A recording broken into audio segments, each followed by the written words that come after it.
For your eyes only, it has been confirmed by our agents in Chejula that Malice has indeed recovered from her once terminal illness. We have not discovered the reason for this drastic turnaround, but are pursing it. We do see a benefit in the change of events. It will give us leverage to use in order to regain control over Soberg. It has been suggested that we offer our protection or promise to terminate Malice on his behalf. Agent Raven will handle the delivery of the proposals to Soberg. In the interim, we must keep Malice safe from her other enemies. Measures are in place to hamper the activities of the Hellfire Club, the Hand, Red Skull, Wilson Kingpin Fisk, Hydra, and AIM. We are also keeping a watch on the Vigilante Punisher. With regards to T'Challa and Ororo, we calculate that they will not attack Malice without provocation. Still, we are unaware of Malice's motivations. She may likely seek revenge against T'Challa, Ororo, and Soberg in an all-out assault sooner rather than later. In that case, we must protect Soberg. However, if she's able to eliminate T'Challa and Ororo, then we will re-examine our future involvement with Soberg. Also, at this juncture, the status of former Section Chief Callus remains in doubt. If alive, we strongly believe that he has not spoken to T'Challa and Ororo about this organization based on the fact that they have not come after us. On the other hand, T'Challa and Ororo may have privately executed him. Either way, his successful stratagems are being archived for future references. The next item for our upcoming meeting will be the developments in Genosha. Chapter 1 Ororo, Malice is here, Scott Summers aka Cyclops said cautiously, expecting the storm the news would create. What? Exclaimed Ororo. First, she was shocked that Malice was even alive, and secondly that the woman was at the X-Men headquarters. Magneto just brought her in. That is why I'm calling you. Are they still there? Yes, then keep them there. I'm coming, said Ororo. All right then. Ororo ended the video phone link to Scott, who was on the original X-Men team. It was through that team's capture that she was drafted into another team in order to attempt a rescue. Since then, she had been a member of the X-Men and had led several teams. Magneto and Malice, said T'Challa as he tried to find the connection between the two other than being mutants. Why do I have the strange feeling that he aided her recovery? Ororo turned to him. But we'll soon find out. The ICC chairman will have to answer to the families of the people she helped kill for this scandal, T'Challa pointed out.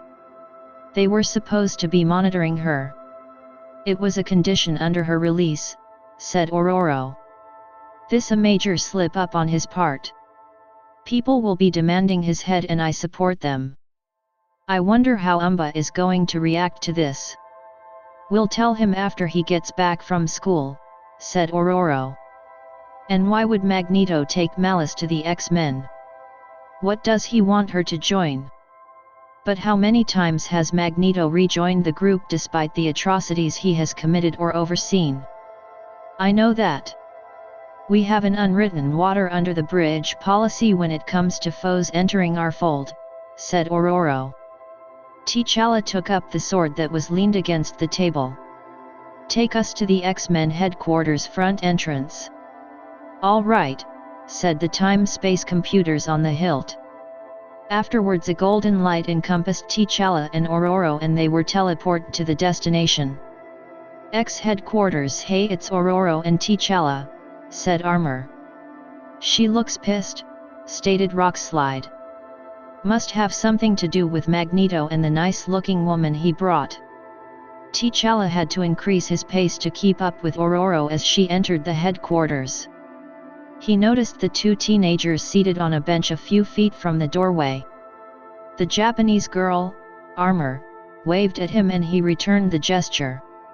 He usually received a genuinely warm reception from the mutants. In the past, he had worked with their mentor and founder of the team, Professor Charles Xavier. T'Challa and Ororo also funded the team. He liked the mutants. They had their own subculture and customs. The couple passed through the living accommodations and met several other members of the X-Men. Some were human-looking and others were not. Then Ororo and T'Challa entered a corridor that led to the war room. Its grey metal door opened automatically as the couple approached. The silver hair of the great mutant called Magneto was the first thing Ororo noticed on entering the room. Then she sharply focused on Malice, who sat innocuously at the command table. Immediately Magneto drifted across the room and he came between Ororo and Malice. But Malice rose and stood next to him. Then she stared threateningly at Ororo. The other two people in the room were Cyclops and Emma Frost. The latter was a former foe of the X-Men who became a member and then Scott's lover. Eventually she earned a senior position in the X-Men hierarchy. Chapter 2. Ororo and Malice were practically the same height, 5'8". They were both slender and near Omega-level mutants. Together their beauties would captivate a room of admirers. Their life stories were slightly similar in that both were orphaned at a young age and operated as thieves to survive. However, their ages differed. Ororo was 30 and Malice appeared to be in her mid-20s, but she had been alive for centuries, mostly in a sleeping chamber. Ororo looked distastefully at the woman. Malice had long curly hair and a small gold nose ring. She was remarkably healthy as compared to the last time Ororo saw her, when the condemned woman was mere skin and bone due to her cells degenerating. "Ororo, just listen for 1 second, said Magneto in a humble tone. She glared at him. "You have 1 second, then I'm hauling her back to the ICC, said Ororo. "You can try," commented Malice. "The fact that I promised Magneto not to is the only reason I haven't turned you to stone. She is a benefit to mutant kind and the X-Men. I healed her using remnants of the Celestial Eye," Magneto interceded. "With the help of the High Evolutionary, I have created an antidote from her blood for the X-Gene Nullifier Serum. I gave Scott several canisters of the antidote in case the weaponized version of the serum is used against any of the X-Men." Ororo ignored Magneto's statements, and she had the audacity to do so because she had spared his life once. She turned to Scott. "I want to speak with you in private," she said.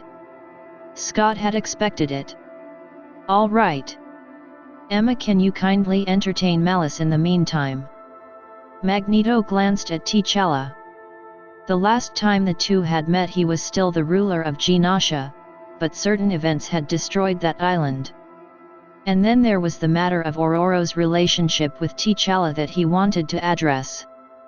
"I want to speak with you," he said to T'Challa. The Black Panther also wanted the time to speak with the Wakandan mutant Nesno, who had chosen to live at the headquarters. Thus within moments everyone else had vacated the room and Ororo and Scott were alone. Then the Wind Rider delved into his decision forthwith. "You can't be serious to make her an X-Man?" inquired Ororo heatedly. "Magnus believes it's an opportunity for her to serve the community in order to pay for her past deeds." He stood like a Boy Scout in his X-Men uniform. A specialized visor was over his eyes. The X gene that he was born with caused his eyes to emit red wavelengths of energy that his body stored. "So Magneto is making the decisions now?" asked Ororo in fury. Her eyes became white and glowed. Charged electrons formed short visible electrical currents from the corner of her eyes. "It is not like that," said Scott heatedly. "Then how is it? Where are the canisters?" "Hank is checking them out. But his preliminary tests show that the antidote works," replied Scott. "And have you considered the political advantage that Malice brings to the table? As a national leader, she gives us a lot of resources similar to you. I hope you're not clouding a practical decision because of what she did to your ward." "How dare you? I'm thinking about what is best for the team." "Sure doesn't look that way. Ororo, almost everyone on the team has blood on their hands or a questionable past. We aren't perfect. All that I'm asking is that you agree on this. Scott appreciated the frankness of Ororo's conversations with him. Therefore he was not put off by her temper. The whole thing reminds me of Xavier working again with Magneto after all the things Eric did, thought Ororo, and she then controlled her anger. The sudden news had unsettled her. "Very well," she said sternly yet calmly. Her eyes returned to the blue hue and the electrical currents disappeared. Then she left to find T'Challa. Scott held his head and hoped that it was the right decision. Chapter 2. T'Challa made a call to the ICC chairman and scheduled a meeting. Then the Black Panther learnt that Nesno was in the danger room, thus he and Magneto walked along a corridor to the training area. Magneto took the opportunity to commence the conversation. "Ororo earned my respect by besting me in battle. I consider her an equal and I like her style of leadership of the X-Men. I was surprised that she had married especially to you. I understand that you and Xavier had worked together before, therefore he had no qualms against the marriage. I on the other hand have met you only once before, and like I said on that day, I don't know you all that well," said Magneto. "However, I understand that you have financially supported the X-Men. But I want to know if that was because you married a mutant or out of genuine concern for the species. I have also encountered Nesno and he told me of the mutant hate in Wakanda." T'Challa was also not pleased with the level of mutant prejudice in his country. He believed it was a failure on his part. Hence his eagerness to speak with Nesno. "To answer your first question, I am interested in mutant affairs, and it is not only due to my marriage. Secondly, I admit that there is still unacceptable mutant discrimination in Wakanda. Still, Ororo and myself are working to combat it," said T'Challa. The Black Panther knew that Magneto had also suffered dual discrimination, first as a Jew in Nazi Europe and then as a mutant able to generate and influence electromagnetic energy. "I'm glad that you recognize the faults that drove the young man to flee his country," jabbed Magneto. T'Challa remained silent since he didn't want to be dragged into an unnecessary argument. Personally, he was suspicious of Magneto.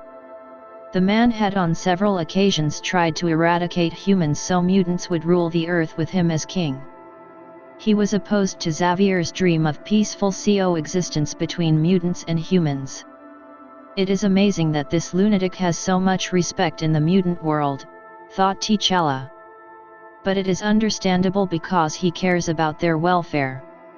Finally, T'Challa and Magneto arrived at the Danger Room control booth. It was situated slightly above the holographic training area. The mutant called Jubilee was monitoring the latest training session, which was a mix between senior and junior X-Men. "Hey T'Challa," she said while leaning back in the chief chair. In front of her were various computer screens and controls. A sunglasses was stuck in her dark hair. "Mags," she said when she saw the man enter the room. Magneto gave a slight expression that he didn't like the pet name. His real name was Eric Laneshare, but changed it to Magnus in his earlier years. "I heard that Nesno was here," said T'Challa as he peered into the training scenario. He spotted Nesno, who was using his agility to avoid combat fire. The other mutants were codenamed Colossus, Warpath, Havoc, and Magma. "I'll tell him you're here," said Jubilee. "It is all right." "I'll wait," insisted T'Challa. "It is not a big deal. The training session is almost complete." "Boring as it is," said Jubilee. Then she spoke into a microphone like a sport commentator at a football game. "Hey Nesno, guess who is here?" T'Challa. Meanwhile, Magneto found it interesting that Jubilee thought the training was boring. "What makes the training lackluster?" he inquired. "The training routines are the same. The Danger Room computer can come up with thousands of scenarios, but since most of us have fought in the real world, these indoor exercises seem trivial. There is no more challenge in my opinion. But Scott insists that we do them." "And what could be done to invigorate the program?" asked Magneto. A new prototype combatant. The computer already has everyone who ever entered the danger room recorded in its memory, and it uses that pool of memorized skills to hopefully provide challenging opponents for trainees, she answered. Magneto saw the wisdom of the danger room, but it would be useless if it didn't bring out the best of the mutants using it. Then an idea entered his head. T'Challa, he said. Aren't you one of the best fighters in the world? You can assist the mutant cause some more if we were able to pattern some of your moves for the danger room. Really? You would do that? Asked an excited Jubilee. Well, uttered T'Challa as he thought about it. Showcasing his fighting skills was not an aspect of his personality. His talents were initially to defend his country, and then it extended to protecting the world.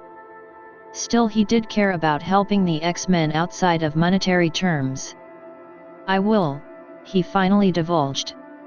Great. I'll tell them, said Jubilee, and soon enough the young Chinese-American woman stopped the training session and related the information to the trainees. T'Challa headed down to the main entrance. Nesno greeted him at the door. The teenager was around 14 years old. His X gene allowed him to generate massive muscular bulk, however, it placed a strain on his body, so he rarely used the ability. Great to see you. Is Ororo here too? Inquired the teenager. She's meeting with Scott. Then the boy looked at him puzzled. Are you fighting in those clothes? Pointed out Nesno. He was referring to the causal attire that T'Challa wore rather than the ceremonial Black Panther body armor. I only need my skills and this. T'Challa raised his sword.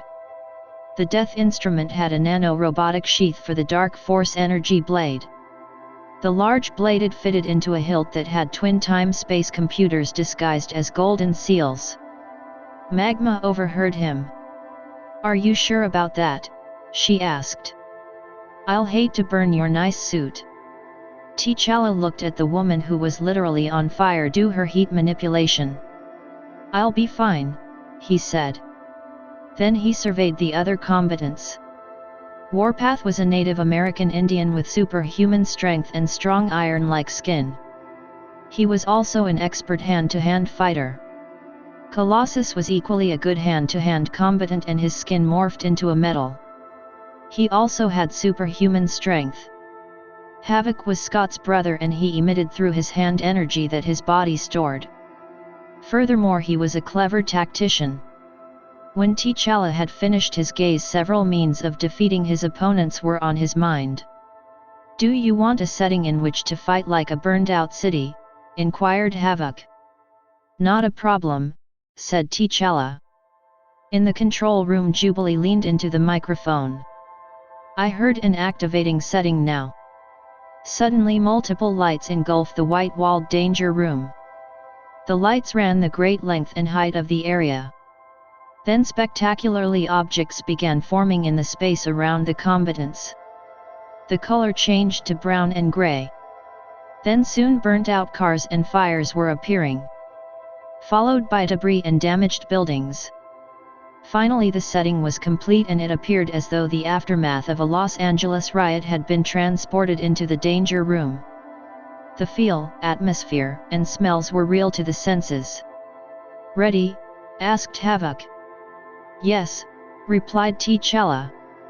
You against us, said Havoc, who had seen the Black Panther fighting abilities before, therefore he knew it was a fair contest.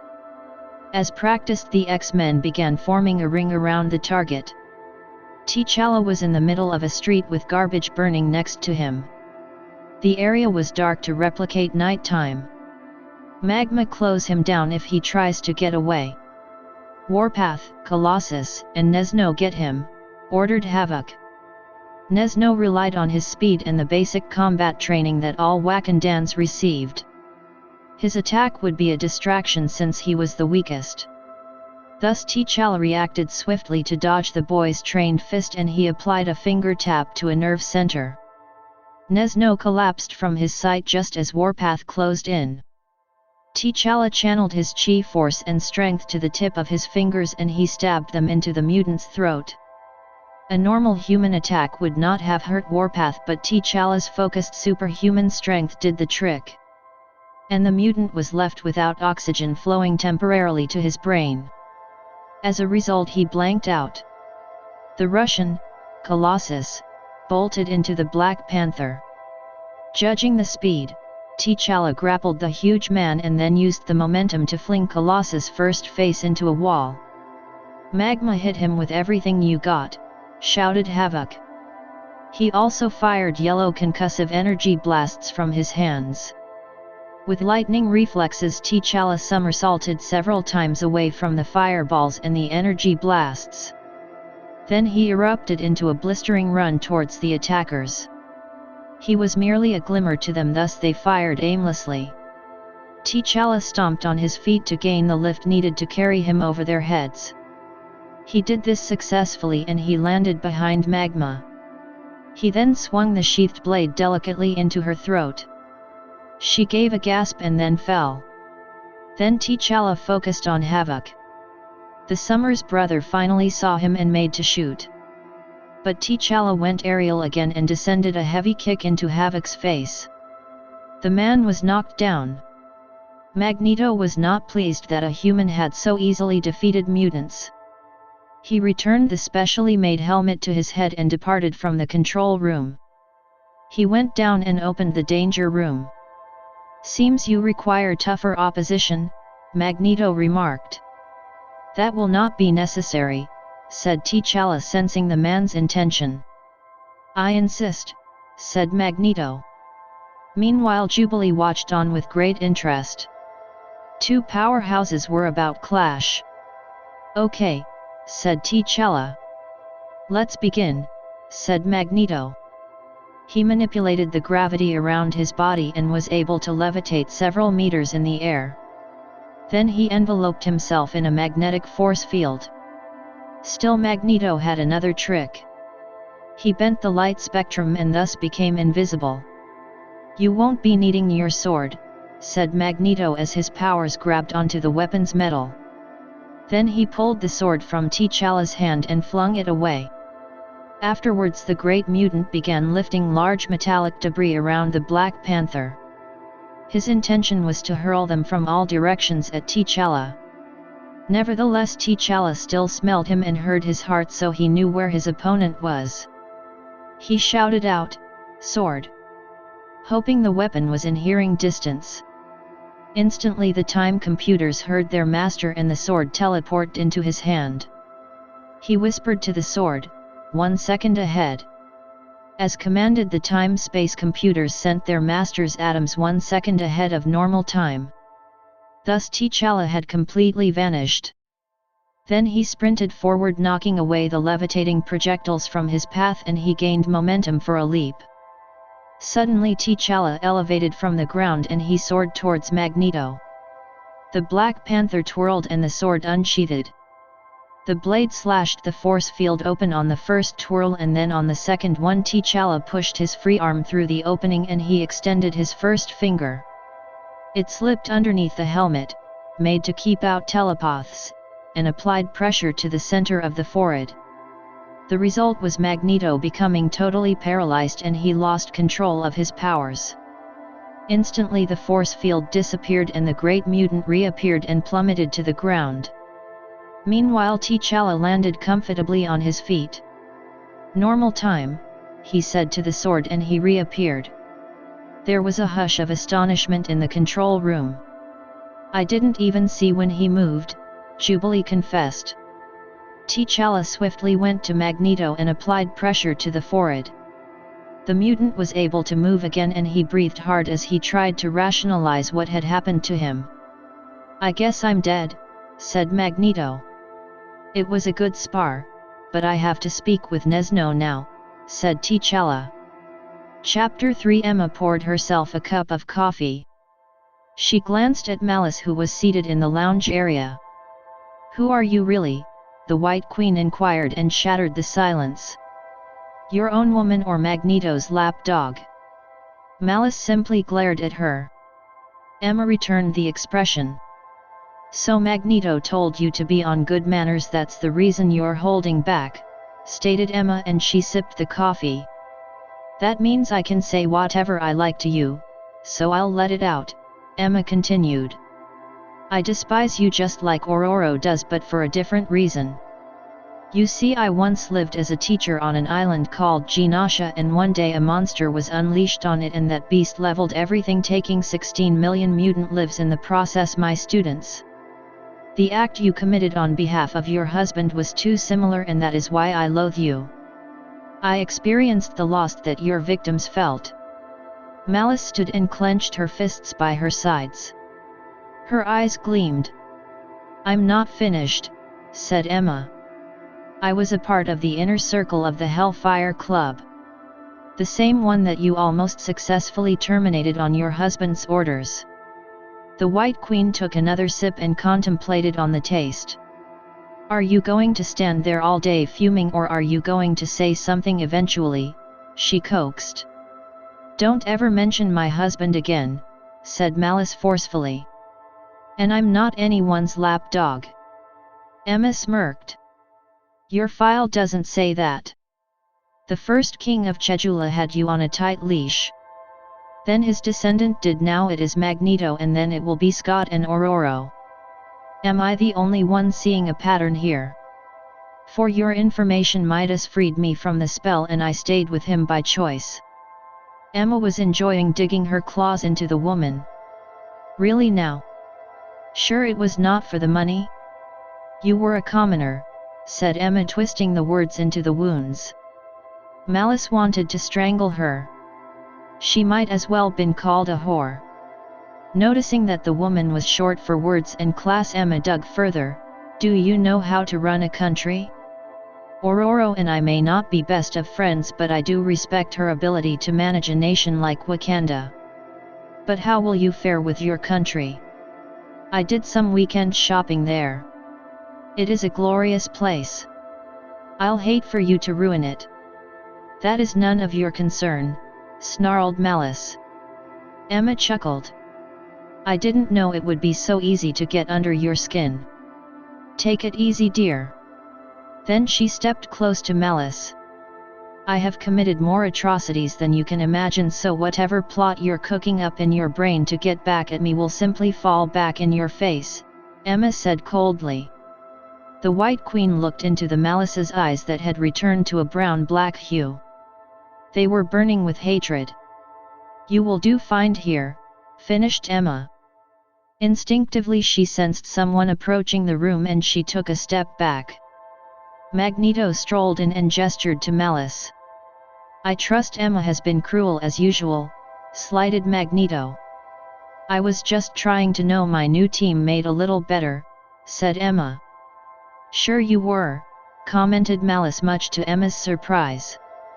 And I learned something about you. Which is? Inquired Emma.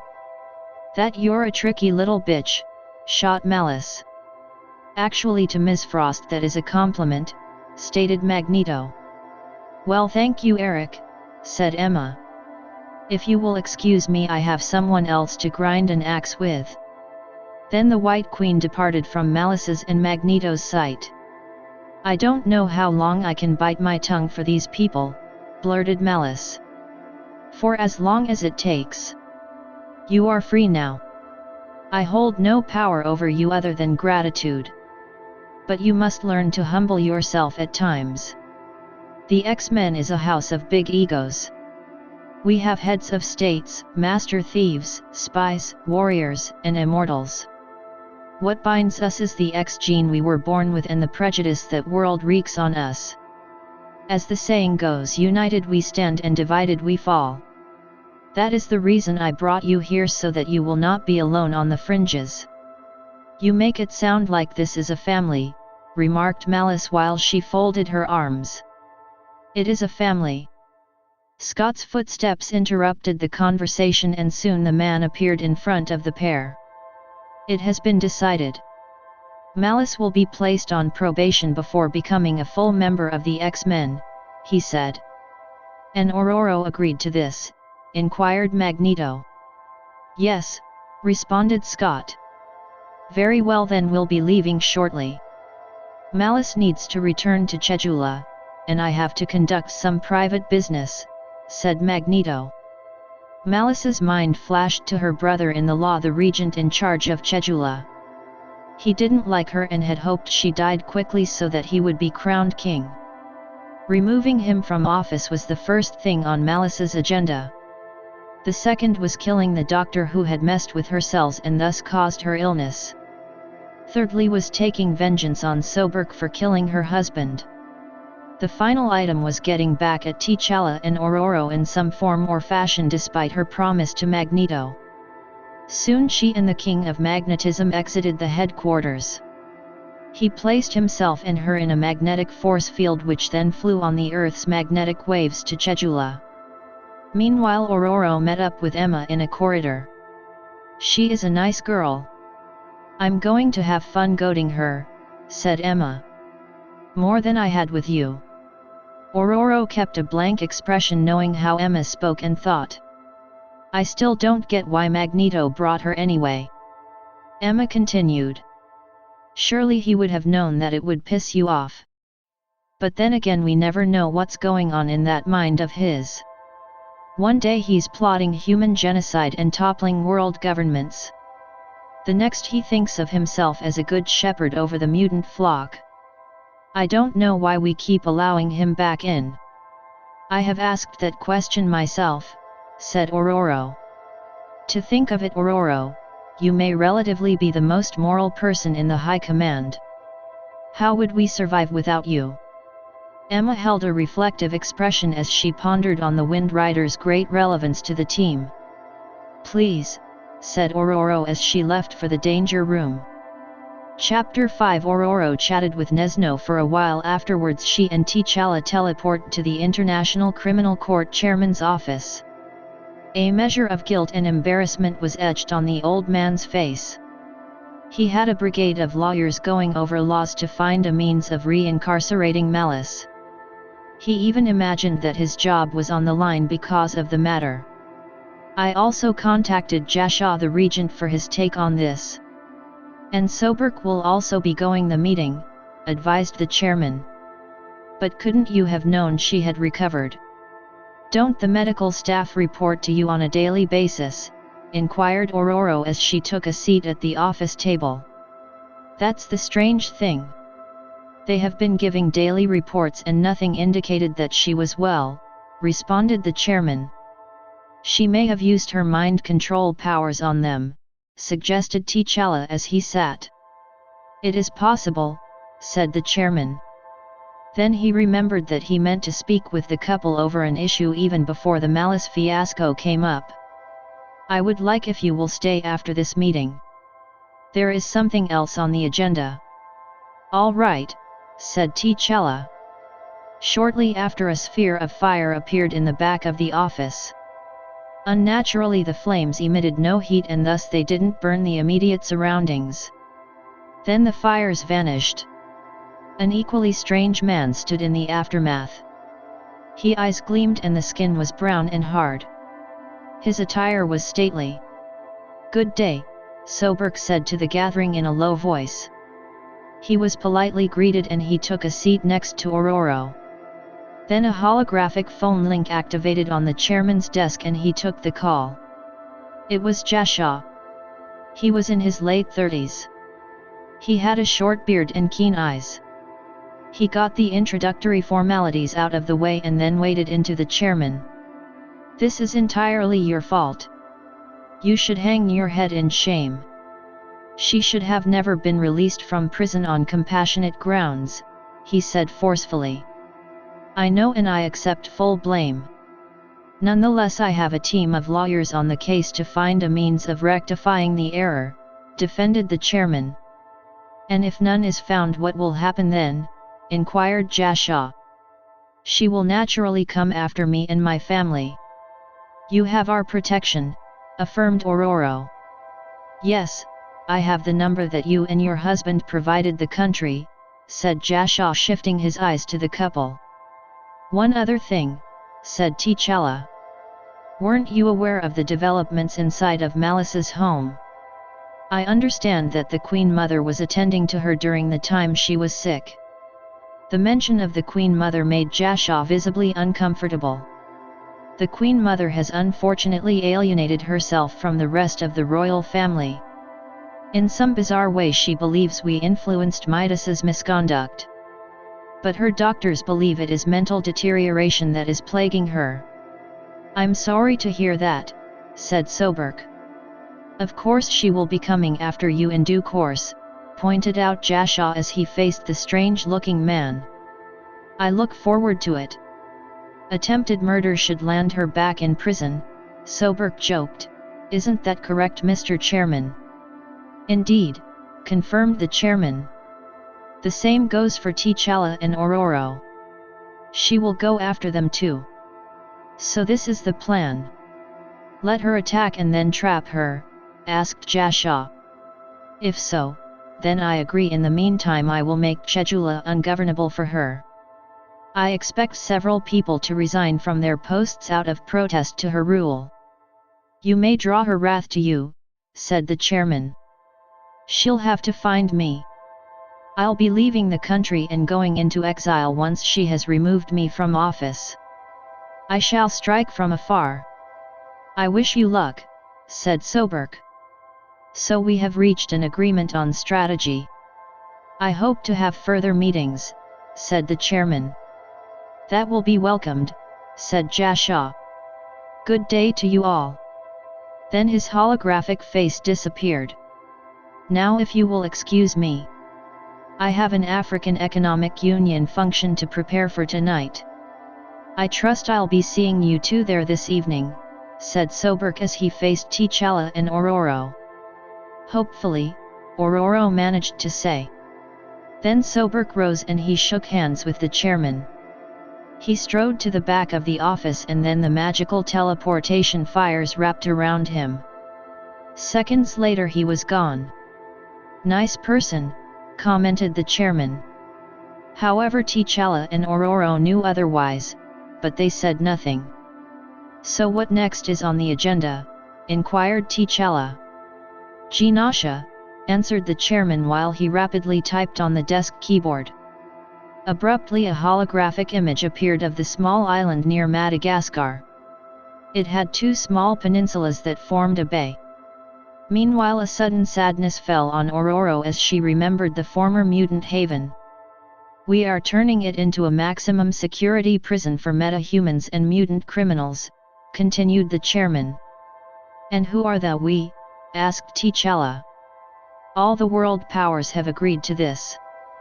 We have already started construction and a few inmates are being stored in temporary cells there, answered the chairman. Magneto, came to the couple's minds. Have you taken into the account the connection the island has with the wider mutant population? Quizzed Ororo. Sure we have. It was determined that the place was suitable since Magneto had abandoned the island and there was no functioning government, much less any mutant or human presence. More so we didn't want pirates using it as a base of operations like we saw in Somalia or a terrorist training ground. And what is security like? Asked T'Challa. The Avengers, War Machine, and S.H.I.E.L.D. personnel are on the scene, stated the chairman. We have the situation well in hand. I hope you do, said Ororo. Then after a few parting remarks, the couple left for home. Chapter 6. Forget about Malice. Enzi told me she wants us to have a timeout in our relationship. A timeout? Could you believe that? Whined Umba after he received the news about the person that had blinded and cursed him with an extraordinary power. T'Challa and Ororo were shocked and slightly amused by his reaction. They were also interested in his dilemma. What happened? Probed T'Challa. I asked her the reason this guy has been hanging around her. She said that they were working on a special project together. I asked her if it was related to school and the answer was no. When I tried to find out what the project was about, she got defensive. She said I crowded her. That she needed space. So what have you been doing ever since? inquired Ororo. I came home and called her several times, but got no answer. T'Challa and Ororo glanced at each other. What to tell him, they asked with body language. Umba sat at the kitchen table with some food he had prepared. He was 15 years old, stocky, and with a computer visor that acted as a seeing aid. Maybe you do need to take a step back, T'Challa said finally. What? I will lose her. I know this guy is trying to get her. I can feel it, protested Umba. Calm down, said Ororo as she consoled him with a tight hug. You have to trust her. It is the only way your relationship will sustain. All right. Okay, I will, said Umba. But do you and T'Challa have timeouts?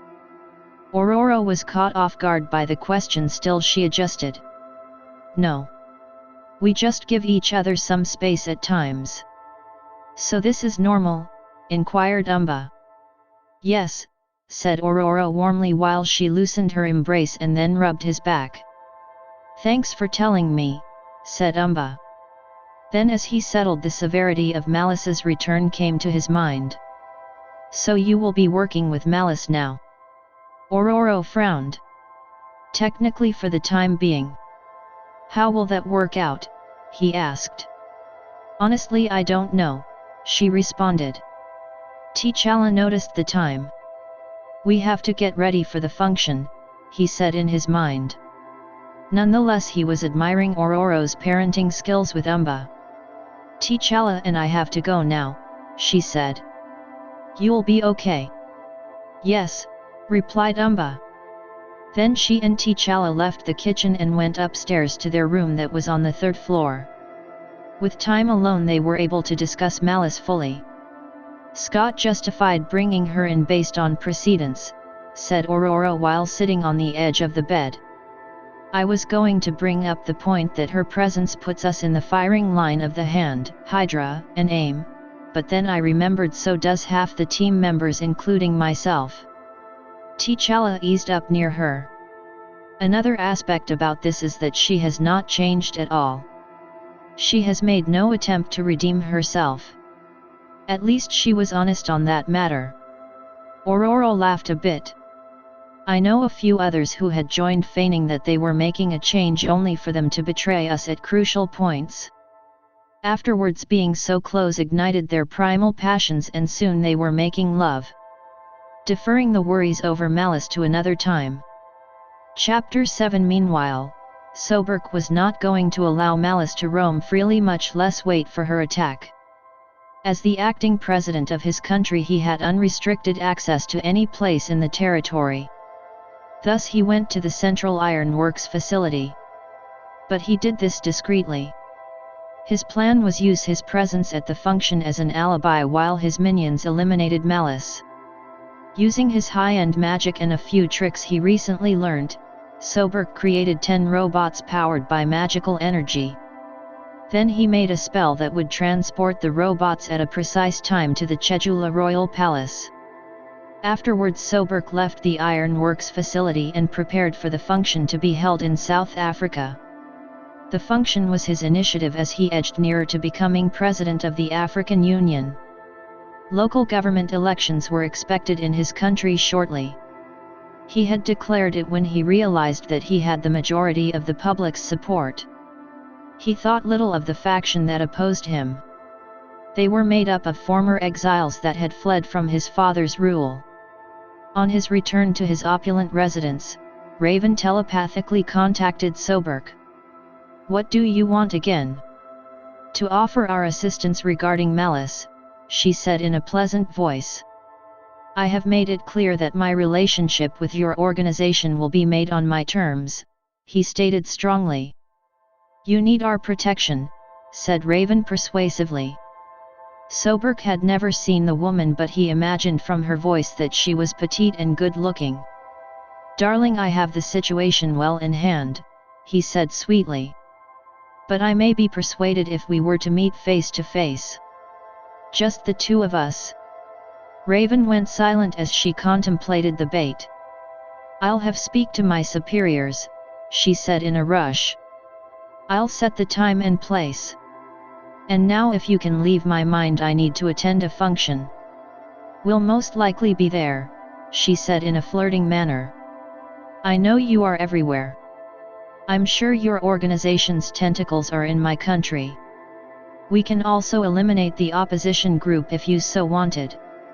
"Ha," said Soberg. "Those expatriates don't bother me. We have information on them that you will find alarming though." Soberg stopped what he was doing and focused on the tone of Raven's voice. It was confident, like she was telling the truth.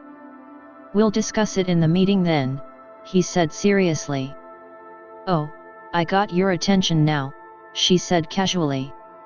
"You have always had my attention. It is your employers that I want to keep away." "They aren't that bad," she flirted. "Well, I don't want to find out. Until our next chat, goodbye for now," he said with finality. "Goodbye, Soberg," then her voice faded. He waited a few moments to ensure she had gone. Then he asked himself gravely, what do they really have on this opposition group, and if so, are they a real threat to me? Chapter 8. Malice stared at the mirror, contemplating her life and the future. She thought about Emma's assertion that she wouldn't make a good ruler. However, Malice had previously planned for the Queen Mother to become her chief advisor. She was not a Malice in Wonderland. She had foreseen difficulties in her reign. As for the citizens, she felt nothing for them, not even dislike.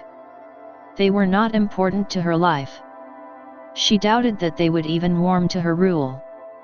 In regards to Jasha, she had promised the Queen Mother not to kill him or harm his family. But in the ancient times when Malice was born, she had heard that regime changes were messy affairs that usually incorporated loss of life. Thus she resigned herself to keep the promise once Jasha posed no threat to her. Magneto's explanation that the X-Men were like an extended family did nothing for her. As far as she was concerned, the Queen Mother was the only family she had, and Malice genuinely loved her. She reminisced on the moment the Queen Mother discovered that she was healed that morning. The expression was one of joy and surprise. Then they planned to make it a secret until it was certain that she wouldn't be returned to prison. The Queen Mother had consulted several lawyers discreetly on the matter, and they told her Malice could not be reconvicted for the same crime once she was released. In the meantime, Malice had used her mind control on the doctor and nurse to keep them from revealing the secret. However, she had purposefully left the physicians mentally scarred as punishment for their uncaring treatment of her. It was also on that fateful morning that the Queen Mother broke down in tears and explained the reason she assisted Malice. "You made my son so happy," she said. "I had never seen him act like that before." The sentiment had touched Malice, and for some unknown reason she began crying. Thus both them sat hugging each other and crying. Later Malice realized it was because they had both loved Midas. The alarm clock rang. It was time for her to regain the throne. A guard came to escort her to the palace. Chapter 9. The Queen Mother had gone to the royal palace along with a group of reporters. She met Jasha privately and had a bitter argument with him. It was disturbed by loud shouts from the courtyard. Malice had arrived and immediately she caused a stir. "You cannot stop it," stated the mother hotly. Jasha fumed and stormed out of the room. Then the Queen Mother hurried to the lower floor to greet the Queen. They met, and then Malice spoke to the reporters. "I am retaking the throne," she said. But the reporters wanted to know how she recovered from certain death. Suddenly someone shouted and pointed to the night sky. A behemoth robot descended and crashed into the courtyard. It scanned the people until it spotted Malice. Then it pointed its arm cannon at the woman and fired a wavelength of energy. Malice pushed the Queen Mother down and managed in the process to avoid the attack. Pandemonium ensued around her as 9 other robots landed in the courtyard. "We have to get inside," said Malice as she held up the Queen Mother, and then they ran up the steps into the palace. The robots pursued, tearing through the foray and firing indiscriminately into the people that stood in the way of their target.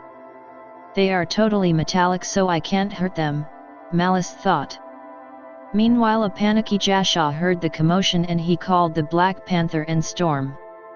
At the time, the couple had arrived at the function and they were expected to give a speech along with Soberg. The couple were forced to apologize to the host for leaving so soon. Then they returned to their jet plane and changed into their combat attire. Afterwards, T'Challa had the sword teleport them to the Chedula Palace. Of course, Soberg used the couple's absence to subtly upstage them at the function. In the meantime, T'Challa and Ororo appraised the situation at the palace. Looking at the rampaging robots, Ororo said, "They're probably after Malice. I'll handle them." Then she summoned thermal air currents that lifted her and she glided on them towards the robots. Immediately she sensed that they had no electrical energy signature. Odd, she thought. Nevertheless, the Wind Rider created lightning bolts from charged atoms in her palms. She then released them at one of the robots. The target exploded as the lightning ripped through it.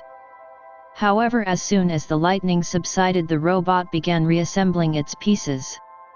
"They are all like this," Experience told Ororo. "Then deep cold should hold them for now." Thus Ororo raced into the palace where the ceiling and pillars were falling due to the robots. She manipulated the temperature around the metal hitmen.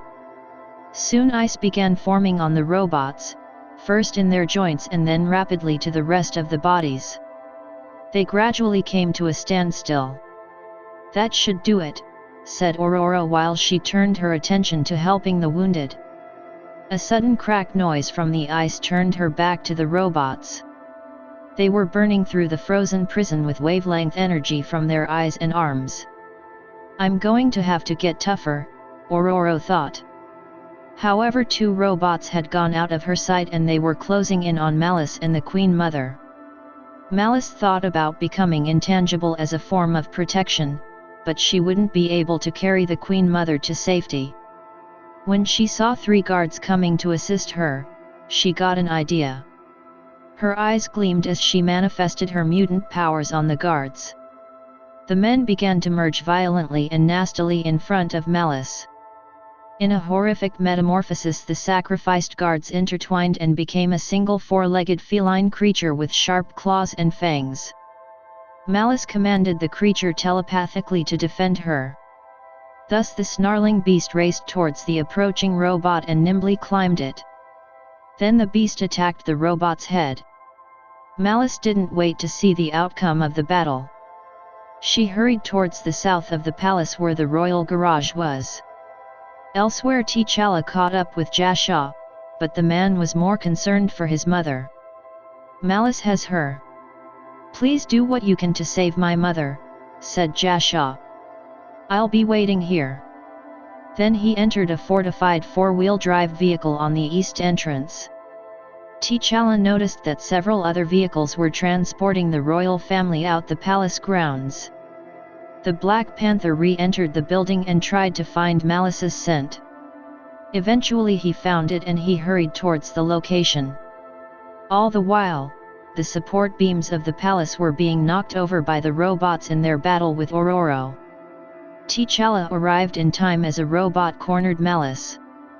He drew his sword and sprinted to the robot, slicing the legs off the machine. Thus the robot toppled and missed its target. The Black Panther then dissected the machine's arms and decapitated it. Then T'Challa called out to Malice, "Give her to me. They want you, not her." Jashaw is outside waiting.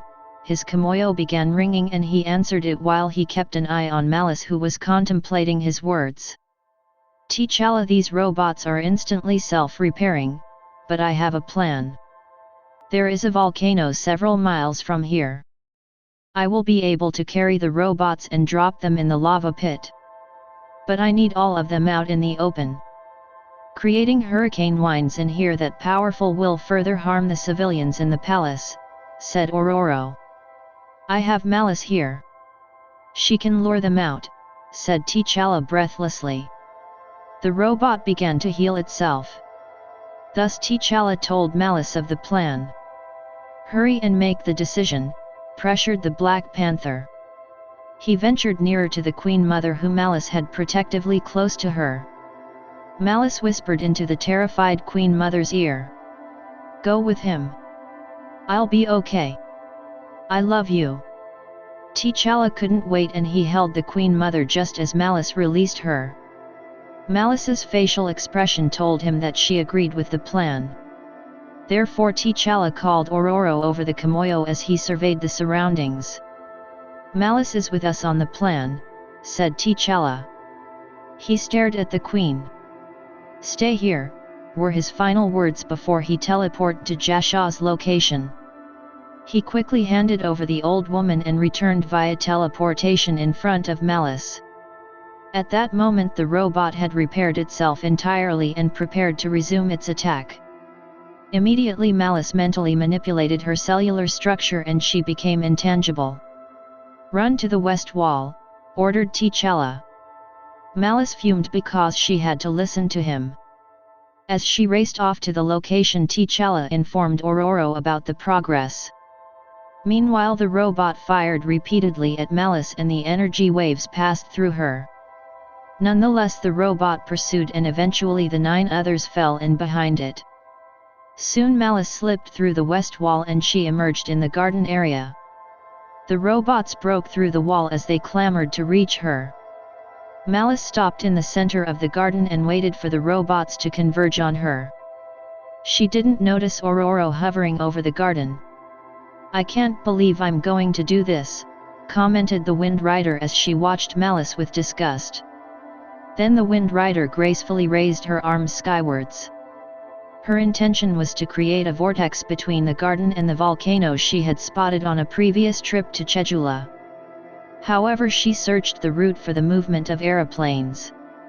There were none. Thus Ororo manipulated the pressure and temperature around her and the volcano.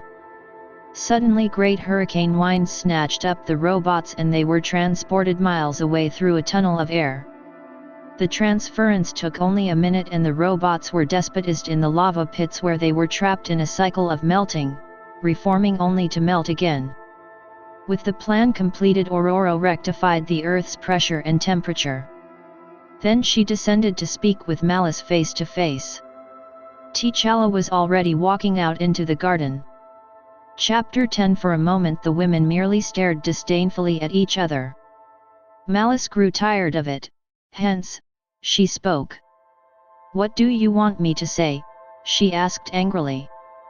"Nothing, Malice, nothing at all," replied Ororo. "I would have been more open-minded to accepting you if there was a hint of reform in your character. But there isn't." "I don't need your acceptance," spat Malice, but held back what she really wanted to say. Ororo noticed it. "Magneto is not here. You can tell me what really is on your mind." "I want to kill you with my bare hands," Malice said flatly. "Then go ahead and try." "Woman to woman, no powers," stated Ororo as she invited an attack. Malice reverted to a tangible form. Rashly she darted into Ororo with a raised fist. The Wind Rider expertly caught the wrist and using the attacker's momentum flipped the foolish Malice. She landed roughly on her back. Ororo stood over her in triumphant. "Earlier I thought you joining the X-Men would be torturous for me, but it seems it will be more hellish for you with me there." Malice cursed her. Ororo then looked at T'Challa, who was on his Kimoyo. He hanged up the call and approached her. A distress call came from the Avengers on Genosha. "Pulsar is rounding up a team to head over there. She wants us," he said. "Fine," said Ororo. Then her Kimoyo rang.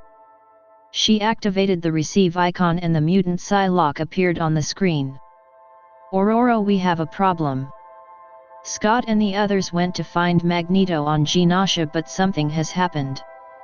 Gambit, Rogue, Angel and I are going there. I'm rustling up Wolverine, Colossus, and Nightcrawler. Care to join in? I'll be there, said Ororo. What about the new girl, Malice? Inquired Psylocke. Ororo looked down at Malice, who was breathing hard. She had heard the speaker. I have to check on the Queen Mother, said Malice. Ororo was internally relieved and she answered Psylocke. She won't be able to make it. Okay. Where should we meet since Rogue is taking the Blackbird? Asked Psylocke. Madagascar. I can be there in 10 minutes, replied Ororo. All right, said Psylocke, and then the transmission ended. Ororo moved away from Malice. I had a feeling Magneto would have gone haywire when news of Genosha finally reached him, said Ororo. Me too, said T'Challa. I'll go to Avengers HQ and see the situation. Then I'll contact you so we can coordinate our efforts. Ororo raised his mask so she could kiss him tenderly. I'll see you shortly, she whispered.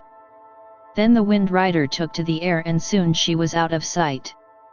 T'Challa gave a partial glance at Malice and then he teleported to the Avengers Tower. He and Ororo both knew that they would have to lead their respective teams in the mission. Next story, Genosha story. Genosha Chapter 1. The members of the X-Men were a rough bunch of characters and Ororo was the roughest of them all, hence no one challenged her authority as she took over leading a rescue team to Genosha. She used a Kimoyo to contact the squad and she informed them of her immediate arrival. Ororo was 5'11", slender, with long white hair and deep blue eyes. She wore a black and gold uniform. Both her parents were deceased. Her father was an African American and her mother was Kenyan. Presently she glided on thermal air currents that flowed out of Zimbabwe and into the Indian Ocean. She experienced a sense of independence and grace as she traveled at a jet-like pace. She had been flying since her teenage years and had become accustomed to the wind factors that occurred at high speed. She thought about the upcoming mission because it highlighted an issue in her life. She was the leader of a nation as well as a member of the X-Men. If Scott Summers, the daily operator of the X-Men, were to die, she would have to replace him. Ororo had made up her mind on the issue, but she knew others were concerned about it. Then her mind went to Genosha. She had visited the island once in the wake of its destruction. It was a sobering experience. 16 million mutants had perished in an attack and her mentor Charles Xavier had tasked himself with rebuilding the island's infrastructure. But that ended in failure. Therefore the island was abandoned. That was so unfortunate, thought Ororo. And even I could have tried to save the place. I think we all failed to make that place a true sanctuary for mutants, she mused to herself. A picture of T'Challa flashed in her mind. Strangely she remembered the warm touch of his skillful hands on her body. She loved him dearly. Even if they had not married, she would still lived with him. And the marriage had showed her that it was possible to have a semblance of a normal life despite being a mutant. Her abilities were on a higher level than other mutants. Ororo also had to inhibit herself because of the worldwide impact she had. The introspection ended when she sensed the familiar X-Men jet plane on the horizon. Leading the X-Men had come natural to her. She had been a leader ever since her thieving days in central Cairo. She had led a gang of pickpockets during that time and she remembered drawing out plans in the dirt of alleyways. Those days had long passed her, but she had kept the lessons learnt. She met the Blackbird jet just as it was crossing over Madagascar. The teammate code name Gambit opened the side hatch for her. She flew into it. "Remy," said Ororo. "The Queen of Hearts has come and she is beautiful as ever," stated Gambit as he pulled out a deck of playing cards from his trench coat pocket. Remy LeBeau aka Gambit was a suave lady killer from New Orleans and he was also the king of thieves. "Rogue is piloting?" asked Ororo. "Yes, Cherie is captaining this expedition," commented Gambit as he charged one of the cards with glowing kinetic energy. The game card was now a weapon that would explode on impact. Ororo smiled at Gambit's pet name for Rogue, the woman who held his heart. Ororo was also concerned that Rogue might resent her taking over the mission. Rogue had matured into a capable leader over the years, and she might take it that Ororo was pulling rank on her. Two other X-Men came into Ororo's view. They were Wolverine and Psylocke. "Aro," said Wolverine casually. "Wind Rider," Psylocke said cordially. "Logan." "Psylocke," acknowledged Ororo. Logan was a short, physically strong man and a century old. His slow aging made him appear late 30s. He also had a ninja background similar to Psylocke. She was a purple-hair Asian woman, however, the body had belonged to another person and her consciousness was placed inside of it. Ororo moved past Psylocke and she came across Colossus and Angel. "Pete," said Ororo. "Ororo," said Pyotr Rasputin warmly as he turned in the passenger seat. Then the Wind Rider glanced at the man with white angelic wings that came out his back. In combat those wings became metallic and fired off blades. "Warren," Ororo said. "Storm," returned Angel in his aristocratic voice. He couldn't help it since he was a billionaire. Both Ororo and Warren funded the X-Men. The last two mutants were Rogue and Nightcrawler. The latter was a blue demon-looking man who had too many horns on his forehead and a dragon-like tail. He gave a German greeting and Ororo responded in the same language. Rogue looked up from the flight controls. She was a Mississippi-born woman and had kept the accent. She also kept the abilities and memories of anyone she touched. "Storm," she said. Ororo responded and she looked into the green eyes of the woman for any dislike. She couldn't find any. Then Ororo turned back to the group. Each of them had played a part in her life with the X-Men. Gambit had aided her in fleeing a scientist who had physically de-aged her. That was how he was introduced to the X-Men. Logan had taught her additional martial arts and to use small firearms. Psylocke was her friend. Colossus was like the big brother that she never had. When Warren had become the murderous and angry Archangel, she had taken him into her team for supervision. And similar to Wolverine, she was able to command his respect and control his rage. Nightcrawler was a close friend. With regards to Rogue, the Wind Rider had taken a chance on the former X-Men foe and it had cost Ororo losing her weather manipulation powers for a time. Also, Ororo had joined the X-Men at the same time as Wolverine, Colossus, and Nightcrawler. "What is the status?" Ororo inquired from Rogue.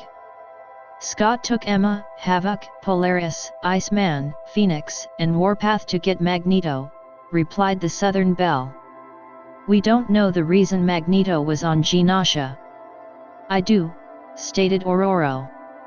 "The ICC chairman told T'Challa and me that Genosha was being converted into a maximum security prison for criminal metahumans and mutants. Also, Avengers were on the island along with S.H.I.E.L.D. personnel. They have also lost contact with the outside world.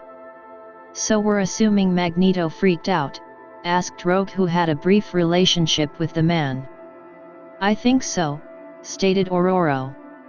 "So what are the Avengers doing?" inquired Logan, since he also belonged to that organization.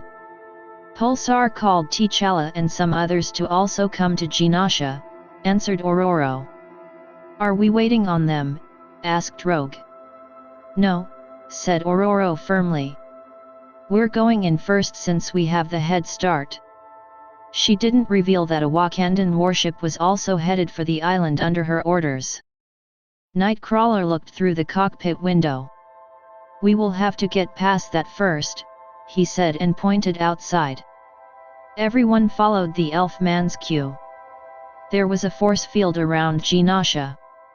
It looked almost surreal in the blackness of the night. It also radiated in the moonlight. Fly straight ahead, said Ororo to Rogue. It is a magnetic wave energy. I can disturb it long enough for the plane to pass through. All right, remarked Rogue as she decreased the Blackbird's speed. The force field is most likely the reason we cannot radio anyone on the island. You're correct, said the Wind Rider. It would have to be lowered for any communications to reach the outside world.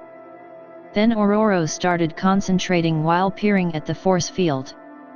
Her eyes turned white. She could feel the pulse of the magnetic waves that constituted the force field. Then gradually she was able to lock onto a few of them. These were the ones that she parted and created an opening for the jet. Rogue waited until the opening was wide enough, then she punched the jet through the hole. She flew over the familiar harbor of Hammer Bay, which was once the capital of Genosha. Meanwhile the force field healed itself and closed the hole. Ororo thought it best to lay out her plans. We'll land in the vicinity of Magneto's statue. Angel, Rogue, and me will provide aerial support. Logan and Psylocke you take point. Gambit, Colossus, and Nightcrawler are rear guard. Any questions? Stated Ororo. There weren't any. Okay then let's find our friends, she said. Ororo calculated that either Pulsar using her powers or T'Challa using his sword would allow them to get past the force field. Furthermore, T'Challa would be able to track her on the island because their Kimoyos were linked. Chapter 2 The bleak Hammer Bay was unrecognizable to the mutants. A military barracks had replaced all the buildings of the former city. Only the statue of Magneto and Xavier that stood like the Needle Monument in Washington, D.C. bared any resemblance to the island's past. A half-complete prison was behind the barracks. Towards the plateau on the right of the prison was the tower that controlled the force field. It was half the size of the Magneto statue and it was circular. Ororo could feel the pulsing energy that the tower emitted. Rogue landed the Blackbird in the center of the barracks. Then the X-Men disembarked and took their respective positions. Ororo, Rogue, and Angel relayed over their communicators what they saw to the ground combatants. Then Ororo asked Logan, any sense of Scott and the others? Wolverine took another sniff of the air with his hypersensitive sense of smell. Nothing. Psylocke, what about the Psy wave? Asked Ororo. No activity other than us, replied the purple hair woman. All right, let's spread out a little. Search for any leads, Ororo said to the team. She looked at the Magneto Xavier statue that was made out of the remnants of the mutant-killing robot that had destroyed the island. At that moment Ororo sensed another aircraft approaching. It was a Quinjet, the standard air transports for the Avengers that T'Challa had designed and built for them. He started a Wakanda company to manufacture the vessels. We have company, said Ororo to her team. The Avengers have arrived. We'll regroup with them so we can coordinate the search effort. The Quinjet landed next to the Blackbird. Afterwards the Avengers alighted. T'Challa emerged first, followed by Pulsar, Blue Marvel, Iron Fist, Falcon and Luke Cage. Pulsar was a young woman who manipulated energy on several spectrums. The Blue Marvel was a superhuman powered by antimatter. Iron Fist embodied a supernatural fighting force from an extra-dimensional city. Luke Cage had superhuman strength and invulnerable skin. Falcon had holographic wings created by using hard light, a telepathic link with birds, and was a skilled combatant. They all regarded T'Challa as the leader for the mission because of their respect for his abilities. The Black Panther and Storm felt strangely awkward meeting as the leaders of their respective teams. Should they show affection as a normal husband and wife would, or should they keep it formal, were the questions that flashed in the two warriors' minds as the Quinjet landed softly. The reason for the oddity was that the issue had never come up before then. Furthermore, T'Challa and Ororo had high esteem for each other's leadership abilities, although their styles differed. T'Challa had favored a degree of preparedness and contingency plans, whereas Ororo had leaned a degree towards the spontaneous thinking up a solution as she went along. The couple understood that the marrying of their styles was beneficial rather than problematic in regards to running their nation. Ororo was also aware that outside of Wolverine the rest of her team were not familiar with T'Challa's Avengers. Additionally, the X-Men were mutants, humans born with an X gene. As a result, they were treated as outcasts by the society because of their powers. On the other hand, the Avengers were widely appreciated and most of their members were humans who had obtained superhuman enhancements.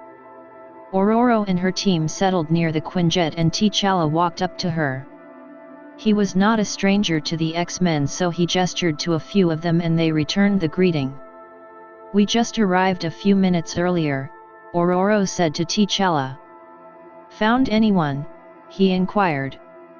"None," replied Ororo. Then she gave a quick name check of her X-Men to the Avengers. Then T'Challa reciprocated with the names of his teammates. Ororo identified the X-Men that had vanished. T'Challa listened and then he divulged the missing Avengers. Captain America, Ms. Marvel, Hank Pym, Wonder Man, Iron Man and Vision, he said. War Machine also vanished here. "And what of the prisoners?" asked Ororo. "Baron Zemo, Somber, Madame Hydra and Sin," answered T'Challa. The Avengers were providing security escort. The S.H.I.E.L.D. personnel were to take over later. "It is best we split our forces then. The X-Men will cover the Hammer Bay area," said Ororo.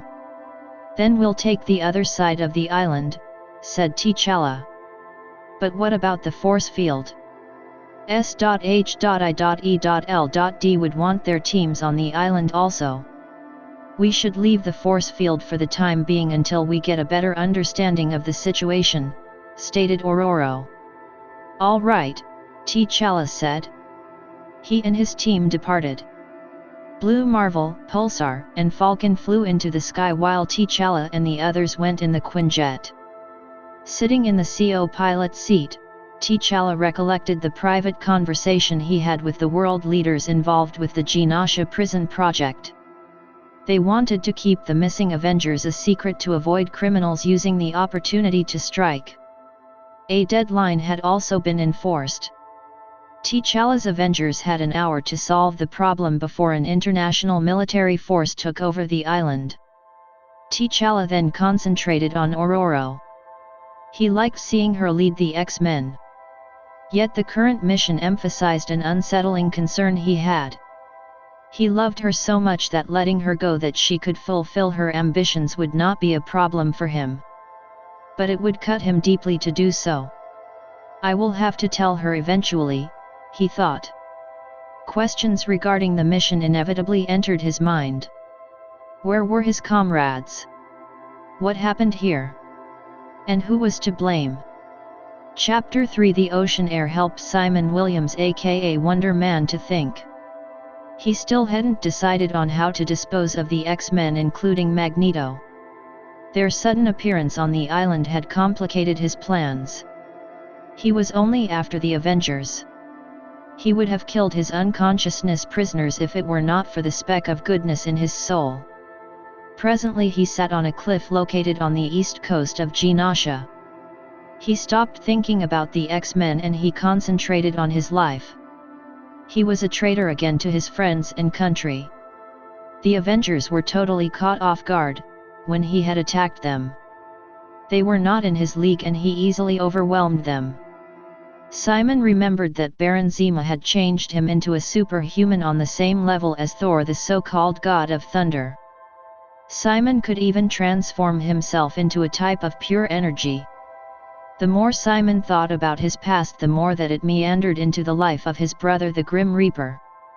He had loved his brother and he wept a little when he thought about it. He recollected the shock he had experienced when he heard that the Black Panther had apprehended his brother for an attack on the Avengers.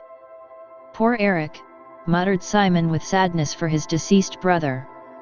As a teenager he had vowed to take care of his younger sibling ever since the boy had the accident that granted him superhuman gifts. An incident Simon blamed on himself. However, Simon was not able to keep his promise as both brothers became criminals. Debt had forced Simon's willingness to be transformed into a superhuman so that he could infiltrate the Avengers to destroy them. The group defeated him and his master Baron Zemo, and Simon had apparently died. That drove Eric to become the Grim Reaper and take revenge on the Avengers. So my stupidity was to blame for his actions once again, Simon thought, and chastised himself with it. If I can only undo the past. He looked out to the ocean where the force field touched the waves. He knew the force field went further down to the ocean floor, but seeing it there on the dark waves reminded him of a rainbow's end. At a point in his life it did seem like he had hit the mythically pot of gold at the end of the rainbow. The Avengers had allowed him back into their group and he had started a relationship with Carol Danvers, aka Ms. Marvel. Then it went all horribly wrong. Imposters had replaced the Avengers and Carol was presumed dead. He became distraught. He denounced using violence to combat criminals and his tenure as an Avenger. Then he wanted revenge so badly that he joined his brother's group that resisted the fake Avengers. The so-called Dark Avengers captured them. He and Eric were sent to the Raft prison. It was there that Eric was stabbed to death in a brawl with another prisoner. When the real Avengers were restored, he was released and reinstated. But he was a different man.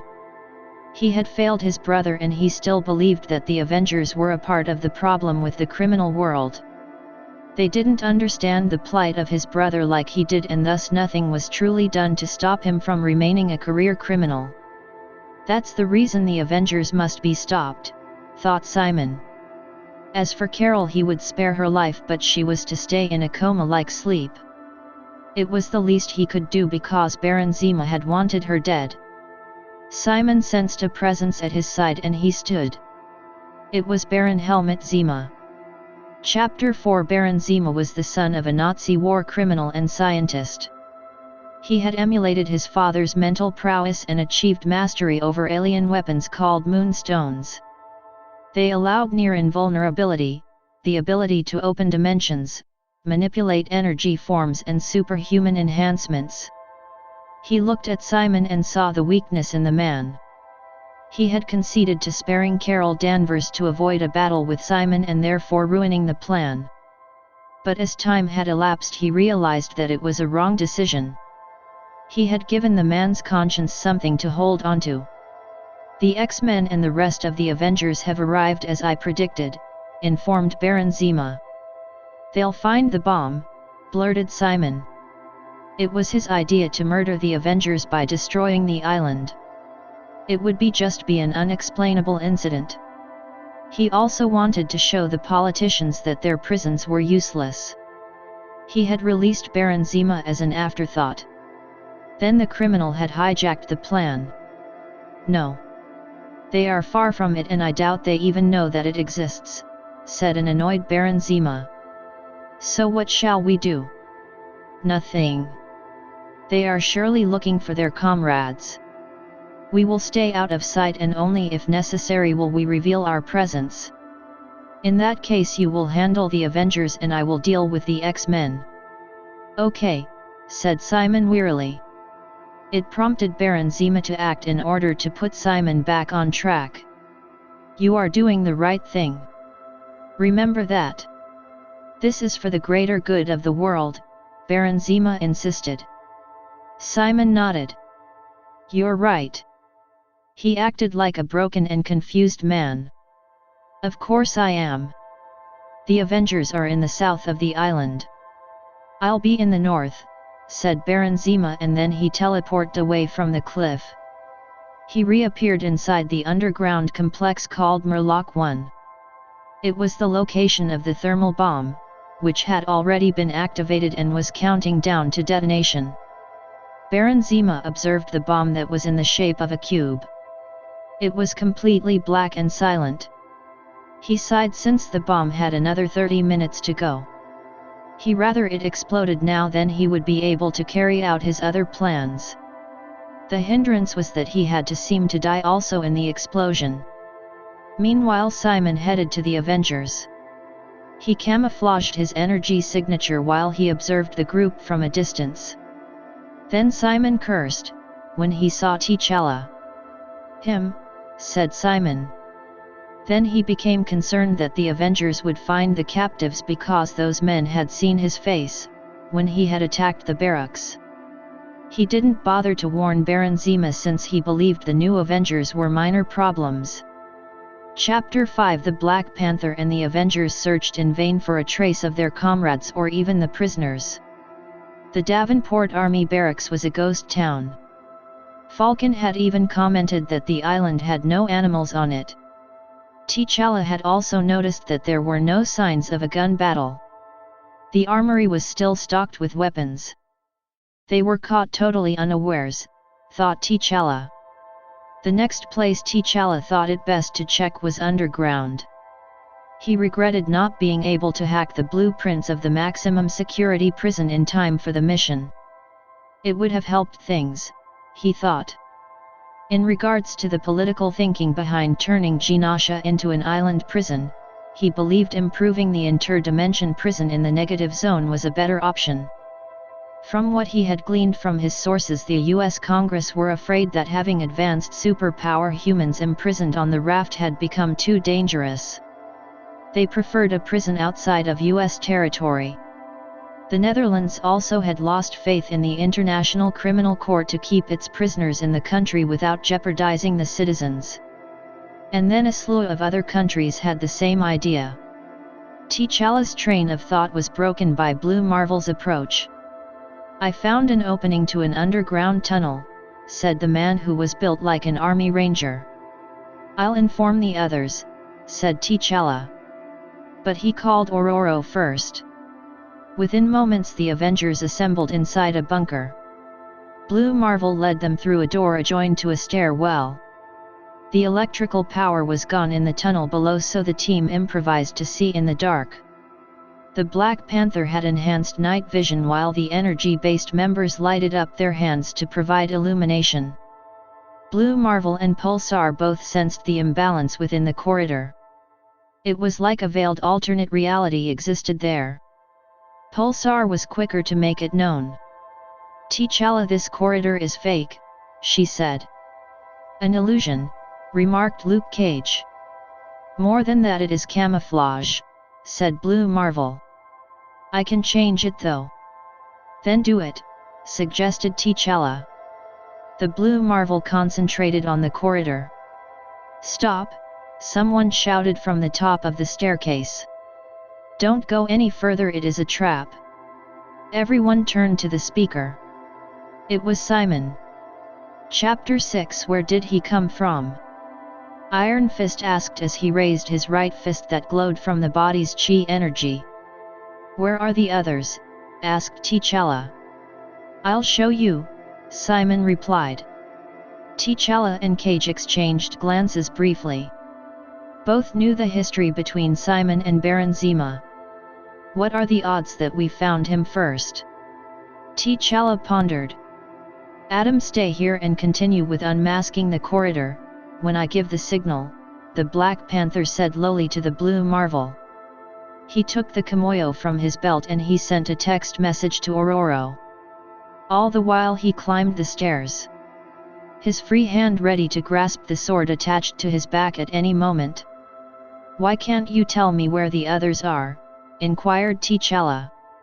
He was an imposing man with a peak human body, hyper senses, and superhuman strength. He stood at 6 feet tall. His body was covered in the ceremonial Black Panther body armor suit. Presently he heard the wild beating of Simon's heart and his erratic breathing. "He is nervous," thought T'Challa as he cautiously approached the man. The Black Panther was also aware that the Grim Reaper was Simon's brother. For that reason he was not sure if the man had acrimony towards him. Also, the Grim Reaper was the first criminal he had captured as an Avenger. "Some of them are holed up in a cave. I'll lead you to them," said Simon. Nonchalantly, T'Challa walked up to the man's face and stared him in the eye. "Simon," the Black Panther said. "You're lying." Simon attempted to push T'Challa away from him, but the Black Panther caught his hands. "Adam!" shouted T'Challa, giving the signal. At that instant Simon summoned his higher strength level and then he lifted the Black Panther, throwing him through the bunker's roof. But that was only for a moment as the time-space computers on the sword returned their master to the front of the bunker. When T'Challa re-entered, he saw the burly Luke Cage hammering into Simon. Iron Fist went to the side and he punched the traitor in the ribs with all his supernatural might. Pulsar attacked Simon's eyes with her powers.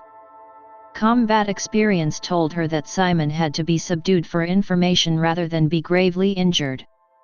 Simon grew furious because he had felt Iron Fist's and Pulsar's attacks. He began to increase his mass and height to regain the advantage in the fight. In the process he knocked off Cage and Iron Fist. "Everybody out," ordered T'Challa, as he had seen such a transformation before. Very soon Simon would be tall as a hill. Pulsar became intangible and flew through the wall of the bunker. Meanwhile Luke Cage and Iron Fist had punched their way out. T'Challa stepped away from the bunker as Simon continued to grow like the mythical Hindu deity Hanuman. "That is your first mistake," commented T'Challa. He activated the blade on his sword. A robotic sheathing traveled into the hilt and left a sharp-edged dark force energy blade. Meanwhile Blue Marvel erupted from the tunnel and he smacked a right hook into Simon's face. The now giant Simon staggered from the jawbreaker punch. But then he regained his composure and he fired beams of red energy from his eyes towards Blue Marvel. T'Challa looked away from the glare and he spotted Falcon. "Sam, check out the tunnel," shouted T'Challa. Then the Falcon disappeared into the ground. T'Challa returned his focus on the towering enemy. Simon was charging his hands with ionic energy. He intended to engulf his foes in the energy's melting force. T'Challa didn't want to kill him, so the Black Panther had to be careful where he landed the blow with his sword. Finally he decided. "Take me to his throat," said T'Challa to his sword. Within nanoseconds the sword teleported the Black Panther underneath Simon's chin. Then with a graceful swipe of the sword T'Challa cut open the giant's throat. "YRK," went Simon and he held his throat. Surprised that a weapon had inflicted such a wound. He lost his balance and plummeted to the ground, landing on a bed of bunkers. T'Challa teleported next to him. Gradually Simon returned to his normal size. T'Challa kept an eye on him as the reversion occurred.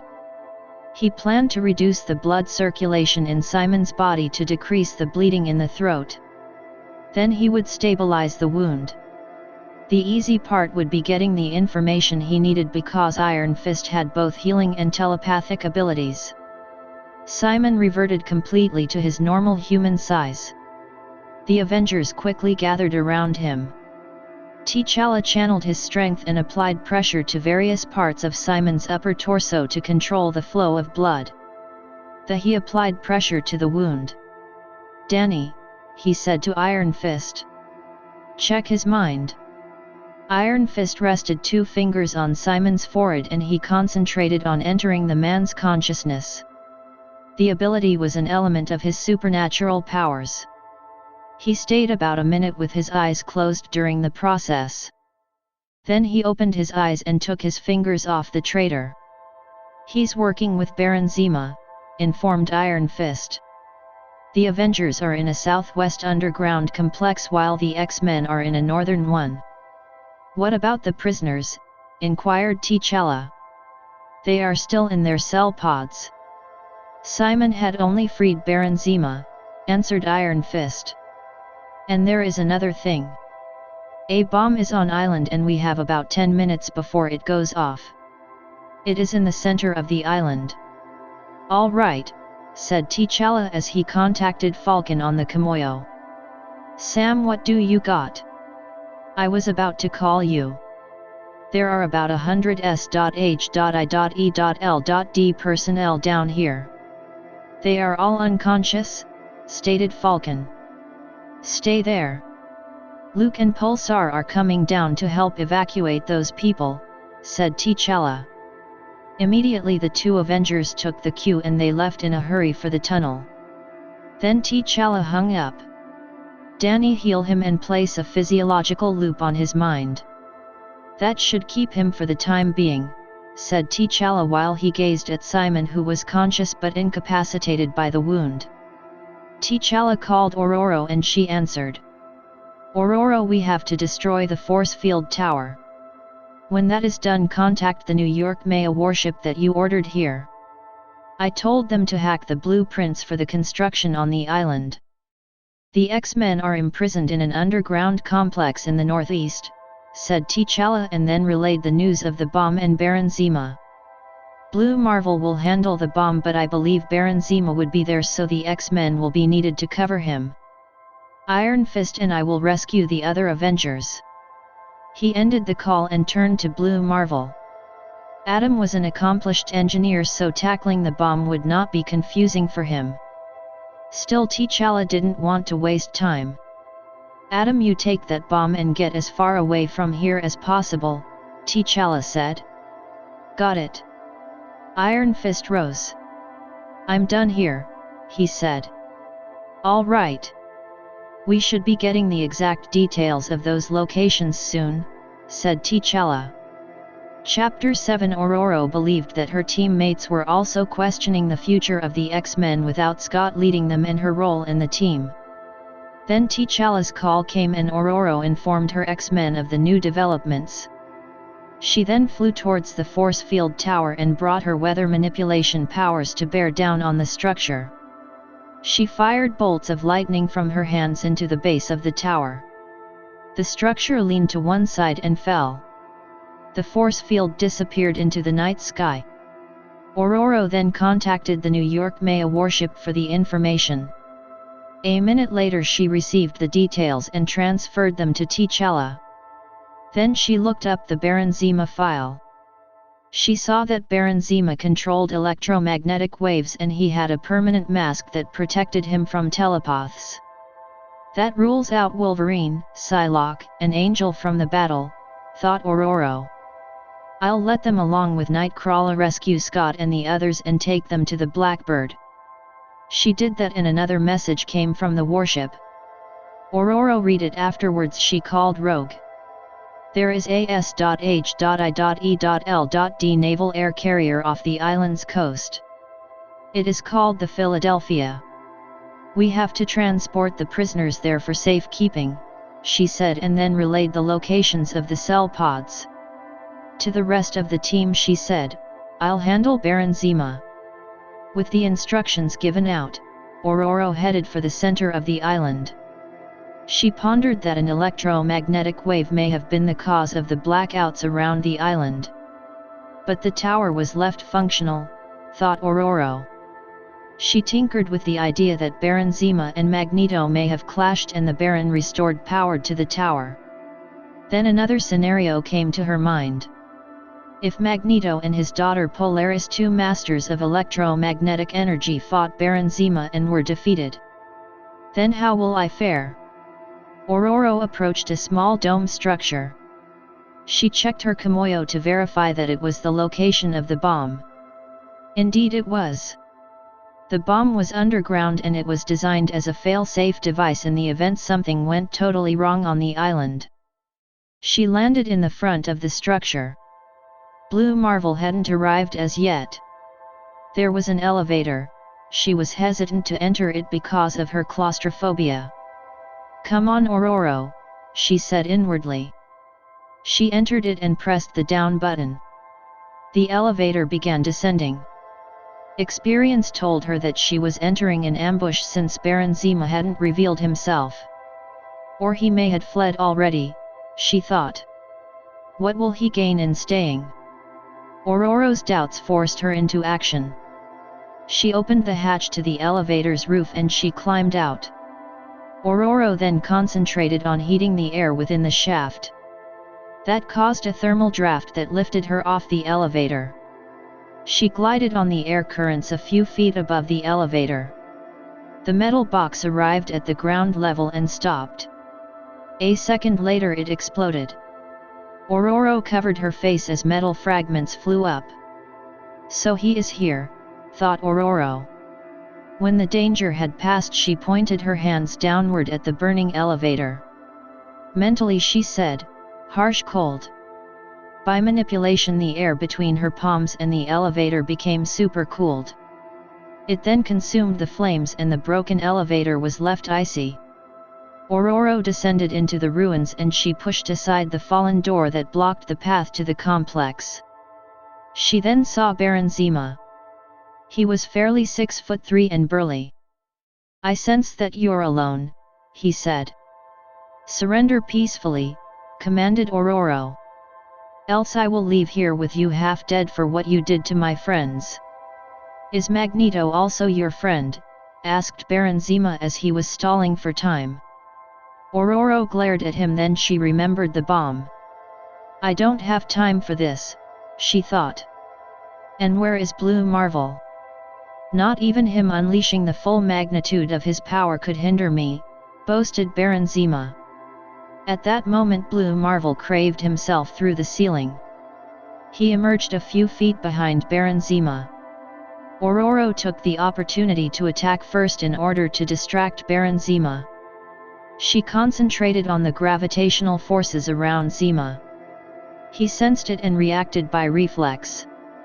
Thus they were locked in a battle over the control of electromagnetic energy. Blue Marvel assessed the situation and then he searched for the bomb. He headed further into the complex and he found the device. As instructed, he lifted up the massive bomb and he flew upward through the ceiling with it. Baron Zima determined that the bomb was either stopped or removed. He resigned himself to teleport away since the plan had failed. But he couldn't. His energies were focused on stopping on Ororo. "Enough of this," he said inwardly. He edged closer to Storm with the intention of using his hand-to-hand combat skills on her. That was the means in which he had defeated Magneto. Ororo noticed the change in Baron Zima's tactic. She made a roundhouse kick to his throat. He blocked it and then punched down on her right shoulder. Ororo drifted away from the impact to collect herself. She noted that Baron Zima was equally fast as her and a skilled combatant. A prolonged battle would not be to her advantage and the quickest means of defeating him was to go for the eyes. She needed to trick him though. Ororo snapped back into attack with a series of punches that were easily parried by Baron Zima. He shaped his hands like the hood of a cobra and he struck at Ororo's throat. She would not survive it. In a flash Ororo held onto Baron Zima's lower arms and she used them as leverage to pull herself up to his face. She then scratched the man's eyes with her nails like a hawk's talons.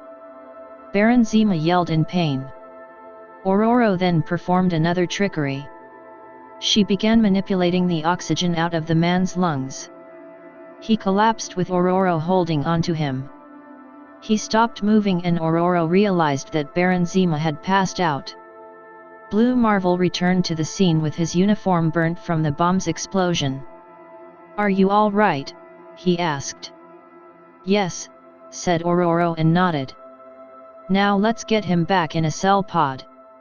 Her shoulder pained her and her arms were throbbing from being squatted away from Baron Zima. "I'll call T'Challa and tell him that things worked out," stated Blue Marvel. They secured Baron Zima and then flew out the complex. Chapter 8 T'Challa and Iron Fist were able to locate their comrades despite them being cloaked by an illusion.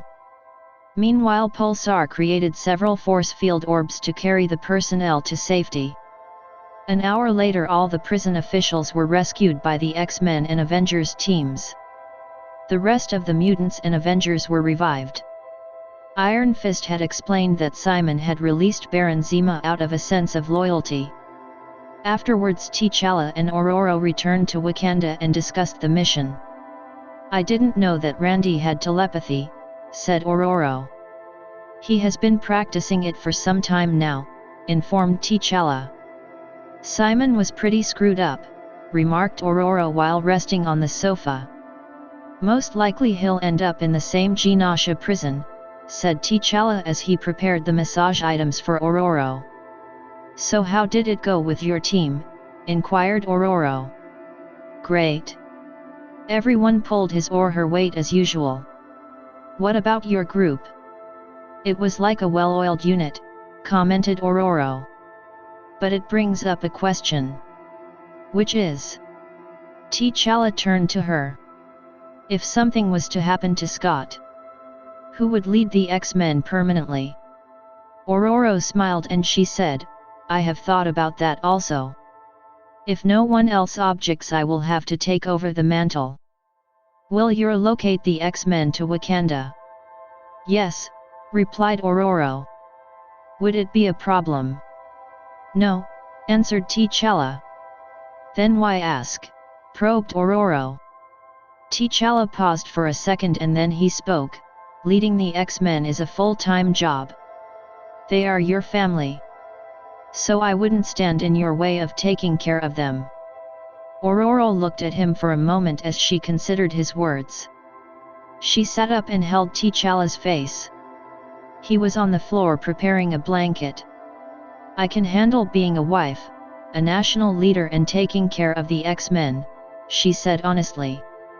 And still keep that independent flair, joked T'Challa. And I will still have that independent flair, said Aurora and smiled. But you forgot to mention someone.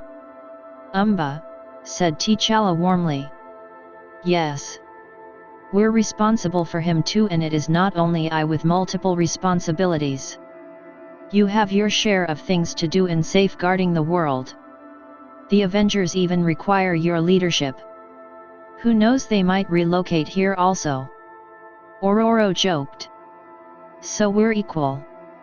Story, Mutant Agenda Chapter 1. The X-Men headquarters. aka Deadeye stepped out of the Wakandan mini-jet. His computerized visor told him that a 6'1" man with a ruby quartz visor was in the hangar.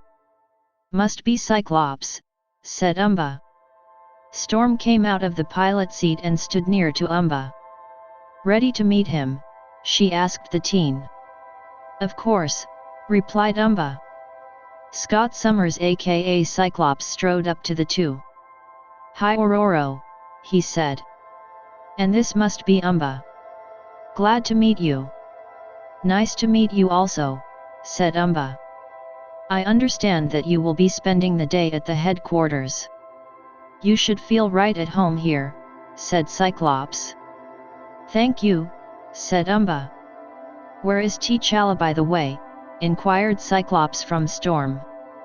He went to check on my mother, interrupted Your mother? Remarked Cyclops. Yes, the woman who gave birth to me. Well, she doesn't want anything to do with me right now. Still, T'Challa and Aurora check up on her now and again, stated I see, said Cyclops. She's a mutant, said Aurora. Really? And I take it that since you have not brought her here, that she is not the friendly type, said Cyclops to Aurora.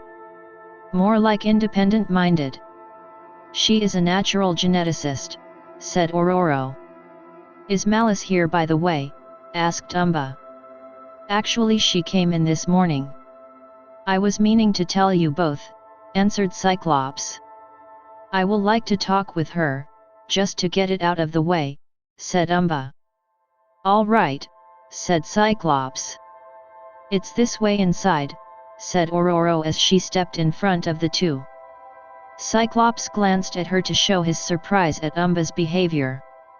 He is as bold as his mother, explained Aurora. Just in case you are wondering, no, Magneto did not show up with Malice, said Cyclops. Well, there is a first, said Aurora. Magneto. He is a major global threat based on the files I've read, said Cyclops looked at Aurora. He has access to your files.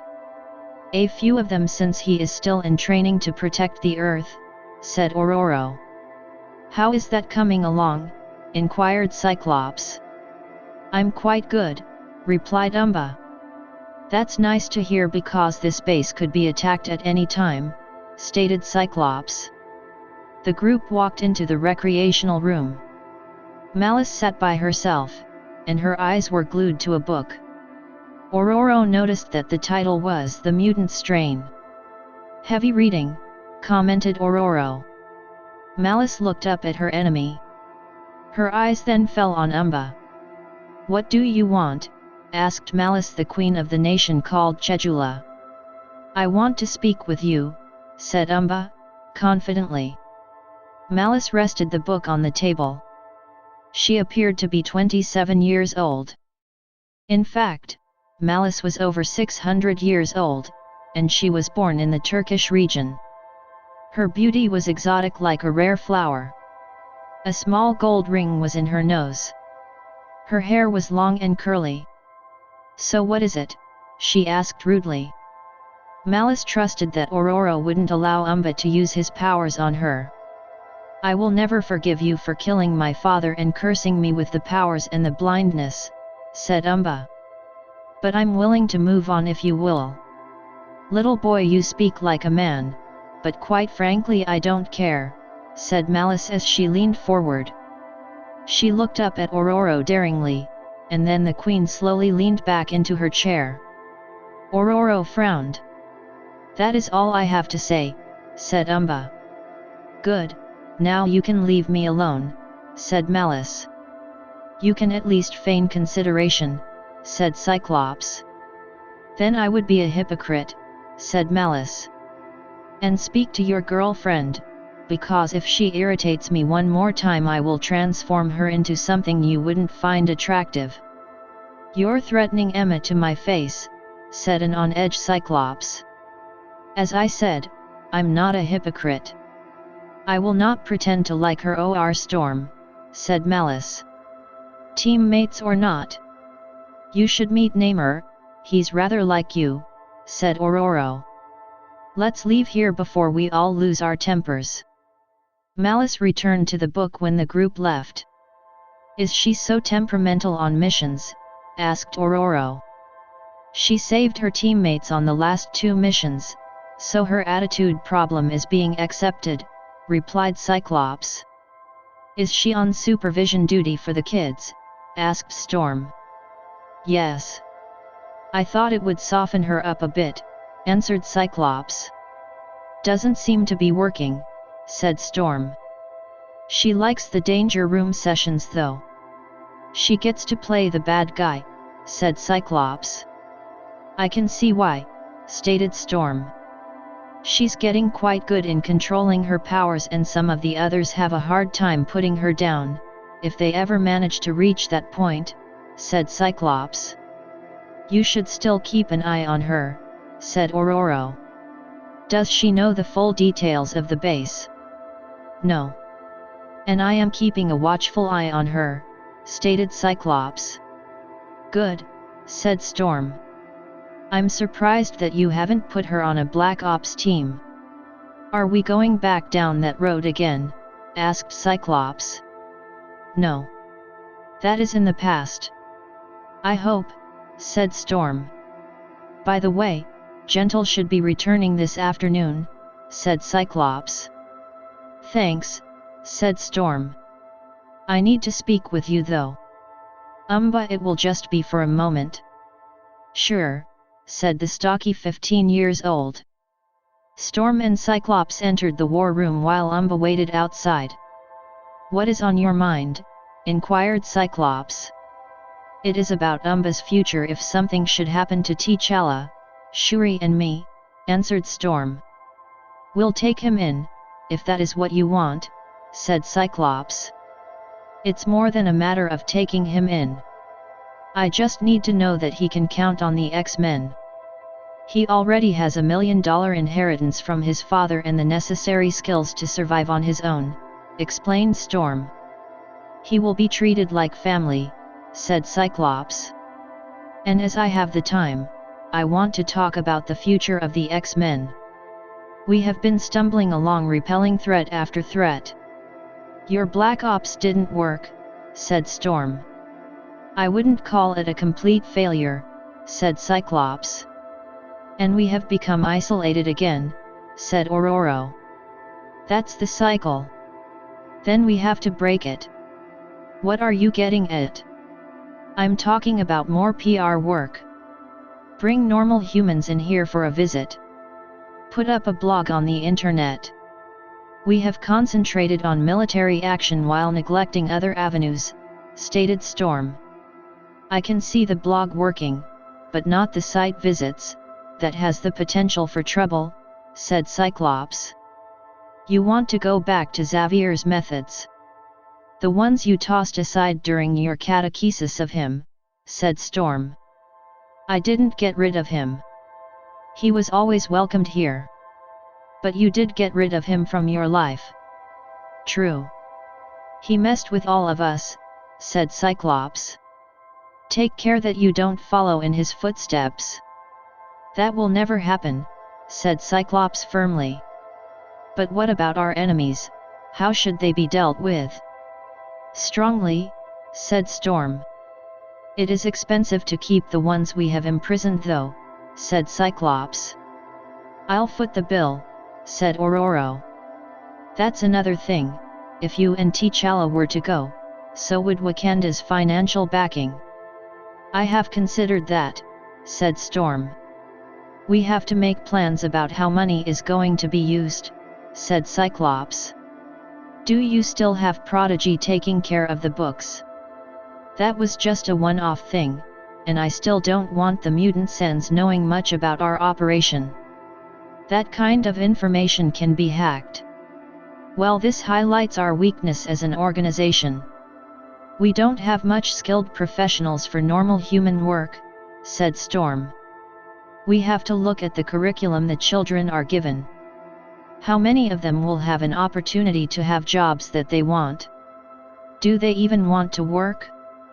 We may have developed a culture of freeloading in these kids, said Cyclops.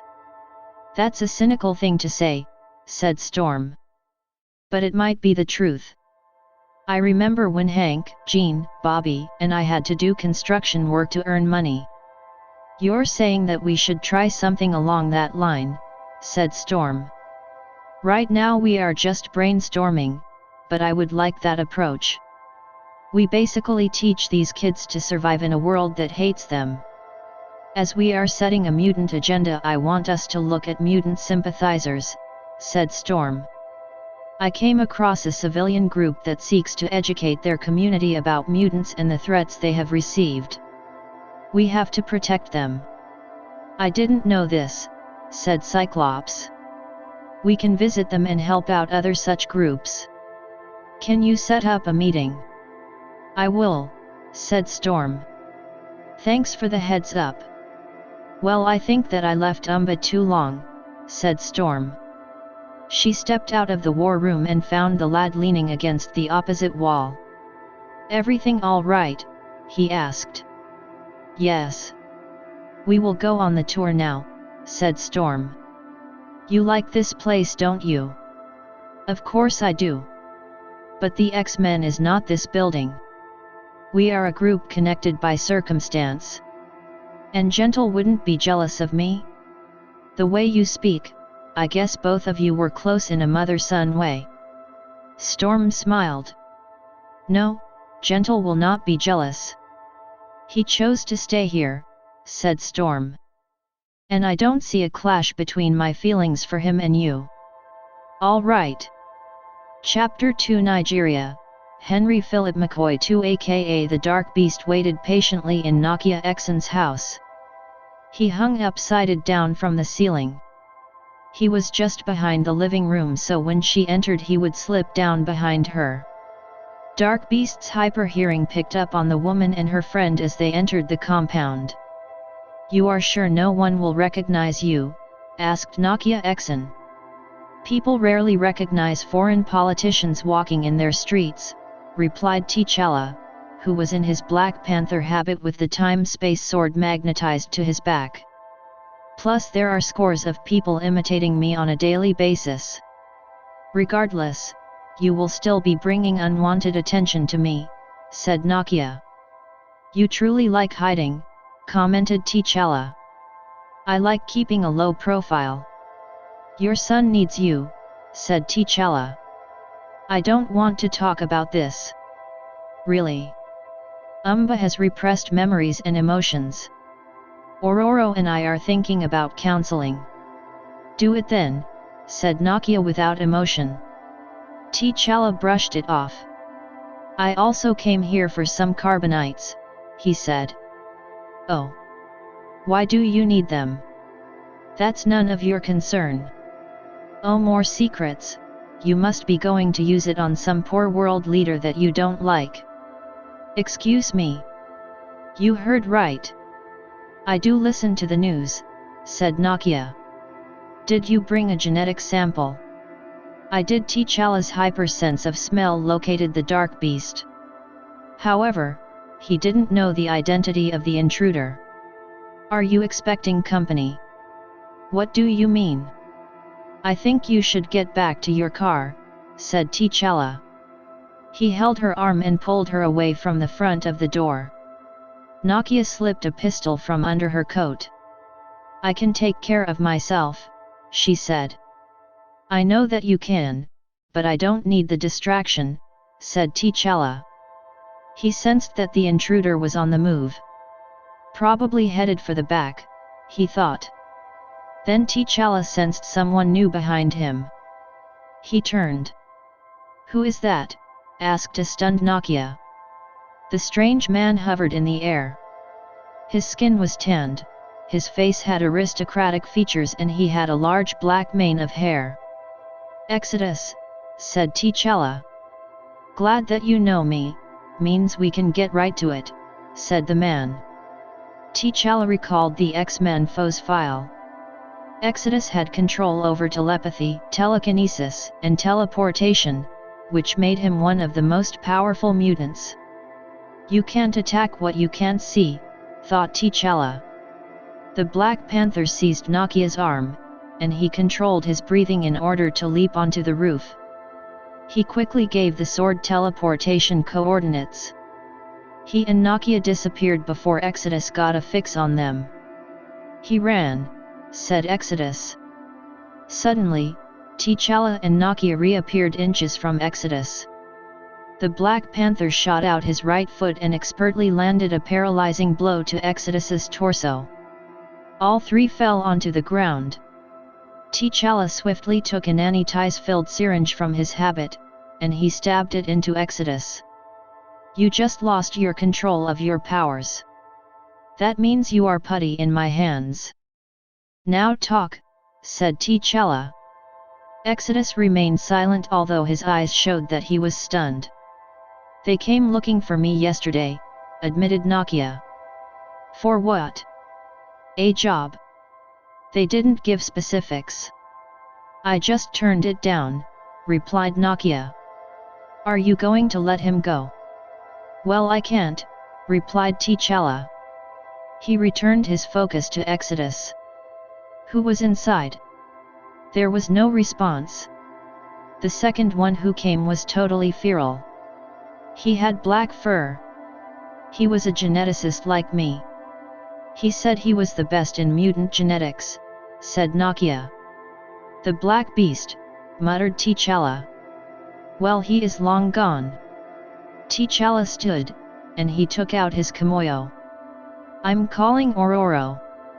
She is at the X-Men headquarters, said T'Challa. Nokia looked at Exodus. Her pistol pointed at his face. Hi honey. I have a situation here, said T'Challa. I captured Exodus. He and the Dark Beast were trying to meet with Nokia. What do you want me to do with him? Chapter 3. Ororo went silent for a moment. She thought about killing Exodus, but changed her mind. Is he Depot word? She asked. Yes, replied T'Challa. Then bring him here, said Ororo. I will be there shortly, said T'Challa. The call ended and T'Challa turned to Nakia. "We are going to the X headquarters," he said. "I don't want to go," said Nakia flatly.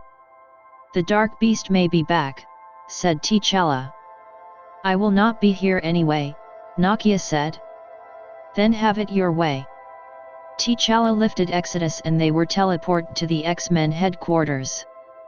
They appeared in the back of the facility. Ororo had alerted Cyclops so the security system did not alarm when T'Challa and Exodus came.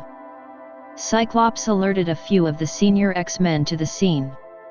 Malice was also told to head there.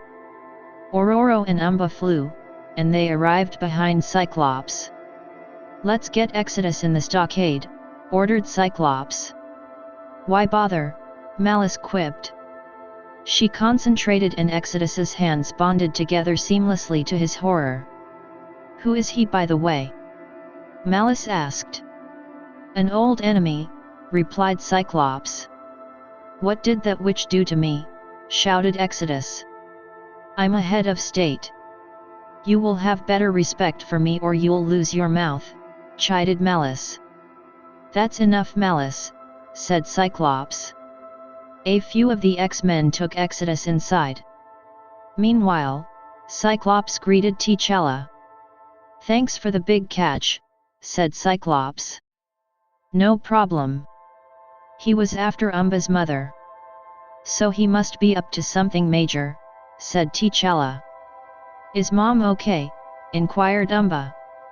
"She is," replied T'Challa. "Did she ask for me?" "No," T'Challa said dejectedly. Malice left them with a smile on her face. Ororo watched her. "Wouldn't the Dark Beast go after Nakia?" asked Ororo. "I warned her about it, but you know how she is," answered T'Challa. "I just have to hope that she will be safe," said Umba. Later, Gentle returned and he met Umba. "Umba this Gentle," said Ororo. The youngsters shook hands cordially. "Glad to meet you," said Gentle. "Same here," said Umba. "So how are things with you, young man?" inquired T'Challa. "Fine," replied Gentle. "I've been following you and Ororo on the news.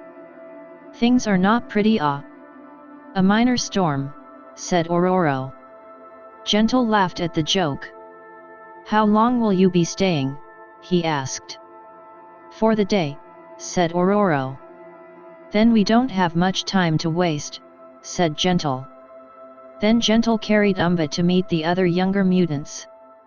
Ororo took the break to show T'Challa her sleeping quarters. While lying on the bed, they spoke about the mutant sympathizers. "I told Scott about them," said Ororo. "Are you paying them a visit?" "I will call them by the end of the day," replied Ororo. "I'll take Umba back home to give you time," said T'Challa. "Speaking of Umba, how is his mother looking?" "The same. When will she turn around? Will she ever? Umba is better off without her. But he clings to the hope of having his mother's love," said Ororo. "We have to sit him down one day and tell him that his dream might not come true." "Sometimes the truth is hard to accept," remarked Ororo. "I see Malice is here. Is she off probation?" "Apparently." "Where's Magneto?" "This time around he didn't accompany her." "Probably tied up with Rogue," replied Ororo. "Magnus and Rogue? It's a long story. And it's really none of my business," said T'Challa. He and Ororo snuggled. Umba seemed to think that he was coming between Gentle and me. Where would he get an idea like that? He said that it was from the way I spoke of Gentle. "Kids really dream up things that you wouldn't expect," said T'Challa. "I told him that the fears were unfounded," said Ororo. "I think that he and Gentle will make good pals. By the way, is Malice aware of the connection between you and Gentle?" "She may. I hope she doesn't do anything to him," said T'Challa. I doubt it because she'll have you and me to deal with, Ororo said, as she rubbed his chest. T'Challa ran his hand along her long white hair and back. He stared into her blue eyes.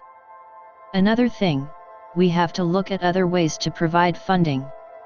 Scott has some issues with the present arrangement, said Ororo. Well, you can't put all your eggs in one basket, said T'Challa. I think he might look to Malice for funding, said Ororo. Then she'll have a say at the Leadership Council. God please no. It could be worst. You and her could get stuck together on the same mission, said T'Challa. Eventually that will come. The couple kissed and spent some time exploring each other's bodies. Afterwards they took a shower together and prepared for the evening. Ororo made the call to the mutant sympathizers group and got a meeting for that night. They met up with Cyclops before finding Umba and Gentle. Is Exodus talking? Asked Ororo. He is still giving the silent treatment. Emma is working on him right now, replied Cyclops. Scott is Hank in? Asked T'Challa. No, he is working on a project with Hank Pym, replied Cyclops. I was looking forward to speaking with him on some new theories, said T'Challa. We have not heard from him in 2 days actually, stated Cyclops. I got in contact with the head of the group I spoke of. She wants to meet tonight since it is safer, said Ororo. You're going? Cyclops asked her. Of course, said Ororo. I don't know about this, Ororo. It might be a setup, said Cyclops. Ororo stared at him. She didn't want to belittle him in front of T'Challa, even though his statement called for it. Well, the trap might snare less capable mutants, so we have to spring it, an euphemistical Ororo said. Both of us will go then, said Cyclops. I'll be ready in the next 30 minutes, said Ororo. Meet me at the Blackbird, said Cyclops. T'Challa and Ororo left and they found Umba amidst a group of mutants. He seemed to be having fun. The mutant code name Blindfold was quite chatty with Umba. Your guardians are coming, Blindfold said as she used her precognition powers since she was blind. So soon? I was thinking of spending the night, complained Umba. They are here, said Blindfold. Umba left the mutants and Gentle accompanied him. Change of plans, Gentle, I'll be staying over a little longer, said Ororo. Good, he said. 20 minutes later, T'Challa and Umba teleport to Wakanda, and Storm and Cyclops left in the Blackbird.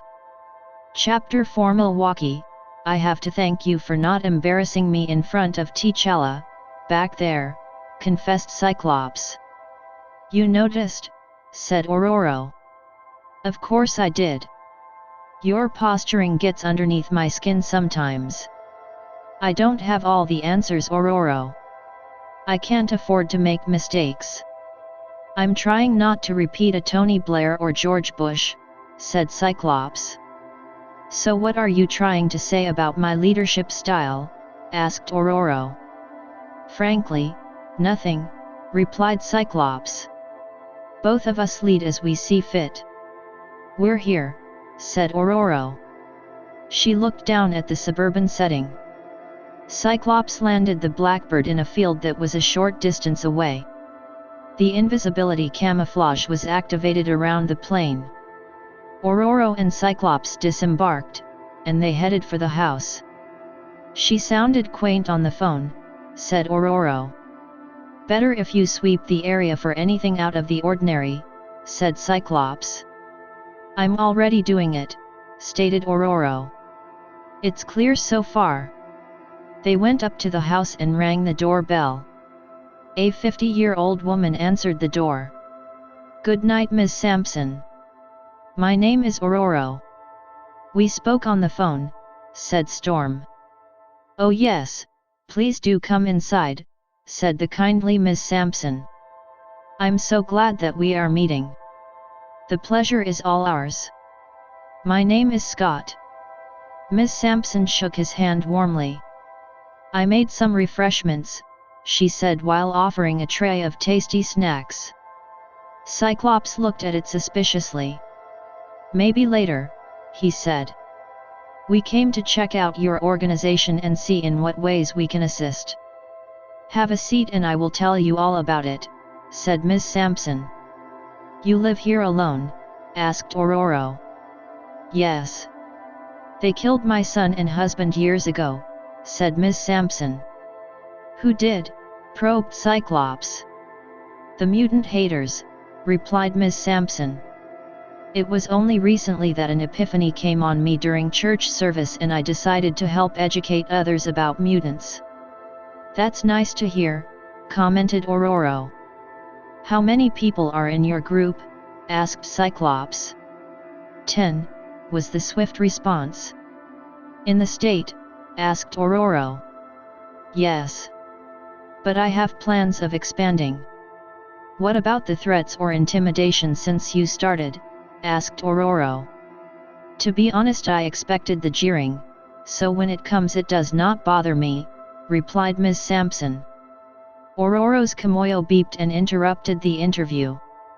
Excuse me for a bit, she said. She rose and headed to the door to take the call from T'Challa. Baby, she said. Ororo, our names were added to the top priority list on Echelon. When you told the lady your name, it activated a Homeland Security protocol. The authorities are on their way to the house, said T'Challa. Okay, said Ororo. She hung up and returned to Cyclops. I'm sorry but we have to leave now, said Ororo to Miss Sampson. What's wrong? The woman asked. Homeland Security is about to visit you, said Ororo. But it is me that they are interested in, not you. You'll be honest with them and then it will blow over. If you say so, said Miss Sampson, a bit flabbergasted. We'll be in contact with you, said Cyclops as he rose. He and Ororo hurried out of the house. Since when has it become a problem for you to move freely in America? Are those news stories true? Asked Cyclops. Yes, said Ororo. But not in the way it has been portrayed. Enlighten me then, because I avoided bringing up the media gossip out of respect for you. What T'Challa and I did was for a good reason, said Ororo. I'm just to accept that. Yes, said Ororo. Then I'm not leaving. My presence will lessen any implications, said Cyclops. Ororo thought it over. Good idea. I'll head directly to the headquarters, she said. And don't mention my name on the phone. Air currents lifted her, and she flew in a westerly direction. She noticed 4 speeding vehicles headed for Miss Sampson's house. Meanwhile, Cyclops received a call from Emma. Darling, where is Ororo? Asked the White Queen. She left, said Cyclops smartly. Well, a few folks from the government just told me to give her up or else, said Emma. Or else what? Said an angry Cyclops. They'll come down on us, replied Emma. Next story, Tempest Chapter 1 X-Men Headquarters, is that it? Ororo asked in a stern tone. Yes, replied the Homeland Security Chief, as he stared back at the black woman with natural blue eyes and white hair. Then good night, said Ororo, and she ended the video call. I should have expected this, she thought. Since America and Wakanda were on unfriendly terms, Ororo had to formally inform Homeland Security of her entries into the States. Normally when on unofficial business, she came into the country unannounced. Ororo left the office and she met Emma Frost aka White Queen at the door. Emma had a penchant for white and revealing attire. She had collar around her neck and long honey blonde hair. So are the wolves still coming to shut down the headquarters to get you? Inquired Emma in a faux British accent. No, I handled it, replied Ororo. See, this is what you get for kidnapping and cloning world leaders. I wonder if you would replace me with a clone. What makes you think I didn't? Said Ororo plainly. Emma smiled. Good one, she said. What about Exodus? Has he talked? Still nothing. Seeing that he is an alpha telepath, he knows how to defend himself from mental probes. Then use Malice. Excuse me. Malice can manipulate living organisms into any form she wants. Let her work on Exodus. That should distract him enough to let down his guard, explained Ororo. I'll give it a try, said Emma. Tell me if any progress is made. I have to make a call, said Ororo. She entered her sleeping quarters and called T'Challa, who was in Wakanda. Honey, is everything all right? Asked T'Challa. He was a handsome, physically strong man with hyper senses. Everything is fine for now. Homeland Security just wants me to call in whenever I'm over here. It had to do with recent events. Does Scott know as yet? I'll tell him when he comes in. I can imagine what his reaction would be. A message came up on the screen indicating that Emma wanted to speak with Ororo. I have to go now, I love you. I love you too, said T'Challa. Ororo took the call from Emma. What happened? Asked Storm. I did as you suggested, and I got a name and a location, replied Emma. Which are? Tempest and Sis Island, answered Emma. Ororo leaned forward with a degree of alarm. Did you say Tempest? Yes. Does that have some meaning to you other than it being a Shakespeare play? I know someone with that name. I'm coming down, said Ororo. As she headed to the cell area, Ororo remembered Tempest, the mutant who was created specifically to kill her. Tempest had the same weather manipulation abilities as Ororo did. They had become friends and Ororo had delivered the young woman's baby. The last Ororo heard of Tempest, she was married and living in another dimension. Malice was still in the cells area when Ororo arrived. The ancient woman had a tattoo on her right wrist, a small gold nose ring and long curly hair. Emma was strapping an unconscious Exodus to a chair. Sweat was running down his face. Ororo sensed the unfriendly atmosphere from both Emma and Malice. What do you want? Asked Malice. You wouldn't understand, replied Ororo, as she brushed aside the queen. Ororo went to Emma. Did you get a chance to see Tempest's face? Inquired Ororo. A bit. She was pretty and she had golden hair. She wasn't awake. Probably sedated, answered Emma. Then it is her, stated Ororo. What could Exodus and the Dark Beast want with her? Then there is Tudor and their son. How do you know her? Asked Emma. She tried to kill me. I stopped her and ended up rehabilitating her. It sucks to be you sometimes. Always having to save the people who want to kill you, commented Emma. You should talk, said Ororo. I must be number one on your hate list, said Emma. I don't have a list and if I did you wouldn't be on it, said Ororo. Oh thank you. Don't be. Malice interrupted them. Can I leave now? Emma stared at the mid-20s looking woman. Of course you can, darling. No one has a chain around your neck telling you to stay. That's Magneto's job, poked Emma. Cyclops entered the area before Malice could respond. There you are, he said while looking at Ororo. What happened with the Homeland Security? I just have to inform them of my presence in the country, responded Ororo. But we have a new matter. A friend of mine who is also a mutant is being kept on Sis Island. We found that out from Exodus. I'm going there. Emma and Malice can accompany you, said Scott. You're lucky that this third mission means I wouldn't have to show my face here for a while, said Malice, else I was not going anywhere with her. Aurora looked at Cyclops for an explanation for the statement. That's the arrangement I made with her. She has to complete 3 missions, then she can stay away for a few months, said Cyclops. I'll be here in case anyone tries to break Exodus out. Honey, why do you always have to fill in Aurora on things that have long passed?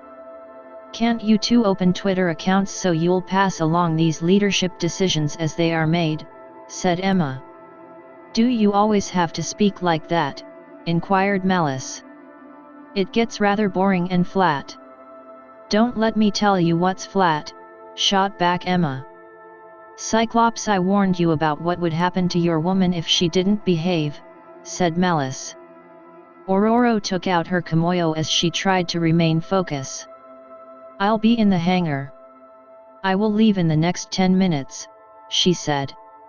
She stepped out of the cell area and called T'Challa. Honey. It's about Tempest. Exodus may have abducted her, said Aurora. Tutor would be glad to know that we have a lead since he just came here seeking our help. The abductors were after Tutor's mutant creation technology. He's there. What about the child? The child was taken along with Tempest. Oh no. Tempest's location is Sis Island. I'll meet you there. All right, said T'Challa. Tutor will be coming along. Aurora terminated the call. She manipulated isolated wind currents that lifted her from the floor and she flew on the air cushions through the corridors. There were 3 Blackbird jets in the hangar. Aurora went into the first one and prepared the ship for flight. By the time the diagnostics checks were completed, Emma and Malice were boarding the ship. God give me strength to deal with these two, thought Aurora. Good you're piloting, said Emma. One of these days you'll have to stop pretending that you can't do the same, said Aurora. Ha, said Emma. Malice quietly strapped herself in. You sound like a spoiled rich brat, she said finally. Actually I am, Emma pointed out. You on the other hand are a tacky dresser when your country is so famous for its high fashion. I grew up on the streets so I don't care about this high fashion, stated Malice. Oh, that's something that you and Aurora have in common. You're both former street urchins and you both married into rich royalty, said Emma, as she sat in the co-pilot seat. And what would you call your relationship with Cyclops? Asked Malice. It is basically the same thing like us. No darling. I already had a fortune and a school for mutants before I hooked up with Scott. It is vastly different from both of you, said Emma. I'm taking off, said Aurora. T'Challa and Tempest's husband Tutor will meet us on the island. She activated the engines and they roared to life. The hangar door opened and the Blackbird flew out into the night sky. Aurora made a course to France. Now Aurora, you were saying earlier that this Tempest girl tried to kill you. How close did she get? Inquired Emma. Emma, muttered Aurora in disbelief. What? Were you expecting me to remain quiet for the entire flight? Said Emma. Did she come closer than I did? A shocked Malice stared at the White Queen. You tried to kill Aurora too? Asked Malice. Indeed. We even switched bodies, replied Emma. If you weren't such a bitch we could probably be friends, said Malice. Trust me honey, you and I will never be friends, said Emma. Of course Aurora wouldn't last in a fight with me. The clone of herself that she used to capture me proved that, said Malice. A clone? What did you do? Inquired Emma. I turned it to stone and then I sliced it in half. Isn't that right, Aurora? So Aurora and T'Challa have been using this clone tactic to get rid of their enemies for a long time, said Emma. But Aurora, What exactly did Soberk do? Don't speak that name, chided Malice. Oh God, girl. I know he killed your husband, but you don't have to be so squeamish every time his name is mentioned, said Emma. How long has it been? Could you have got a new beau by now? Never, muttered Malice. Emma laughed. What about you, Aurora? If T'Challa were to pass away today, how long would you wait before taking a new lover?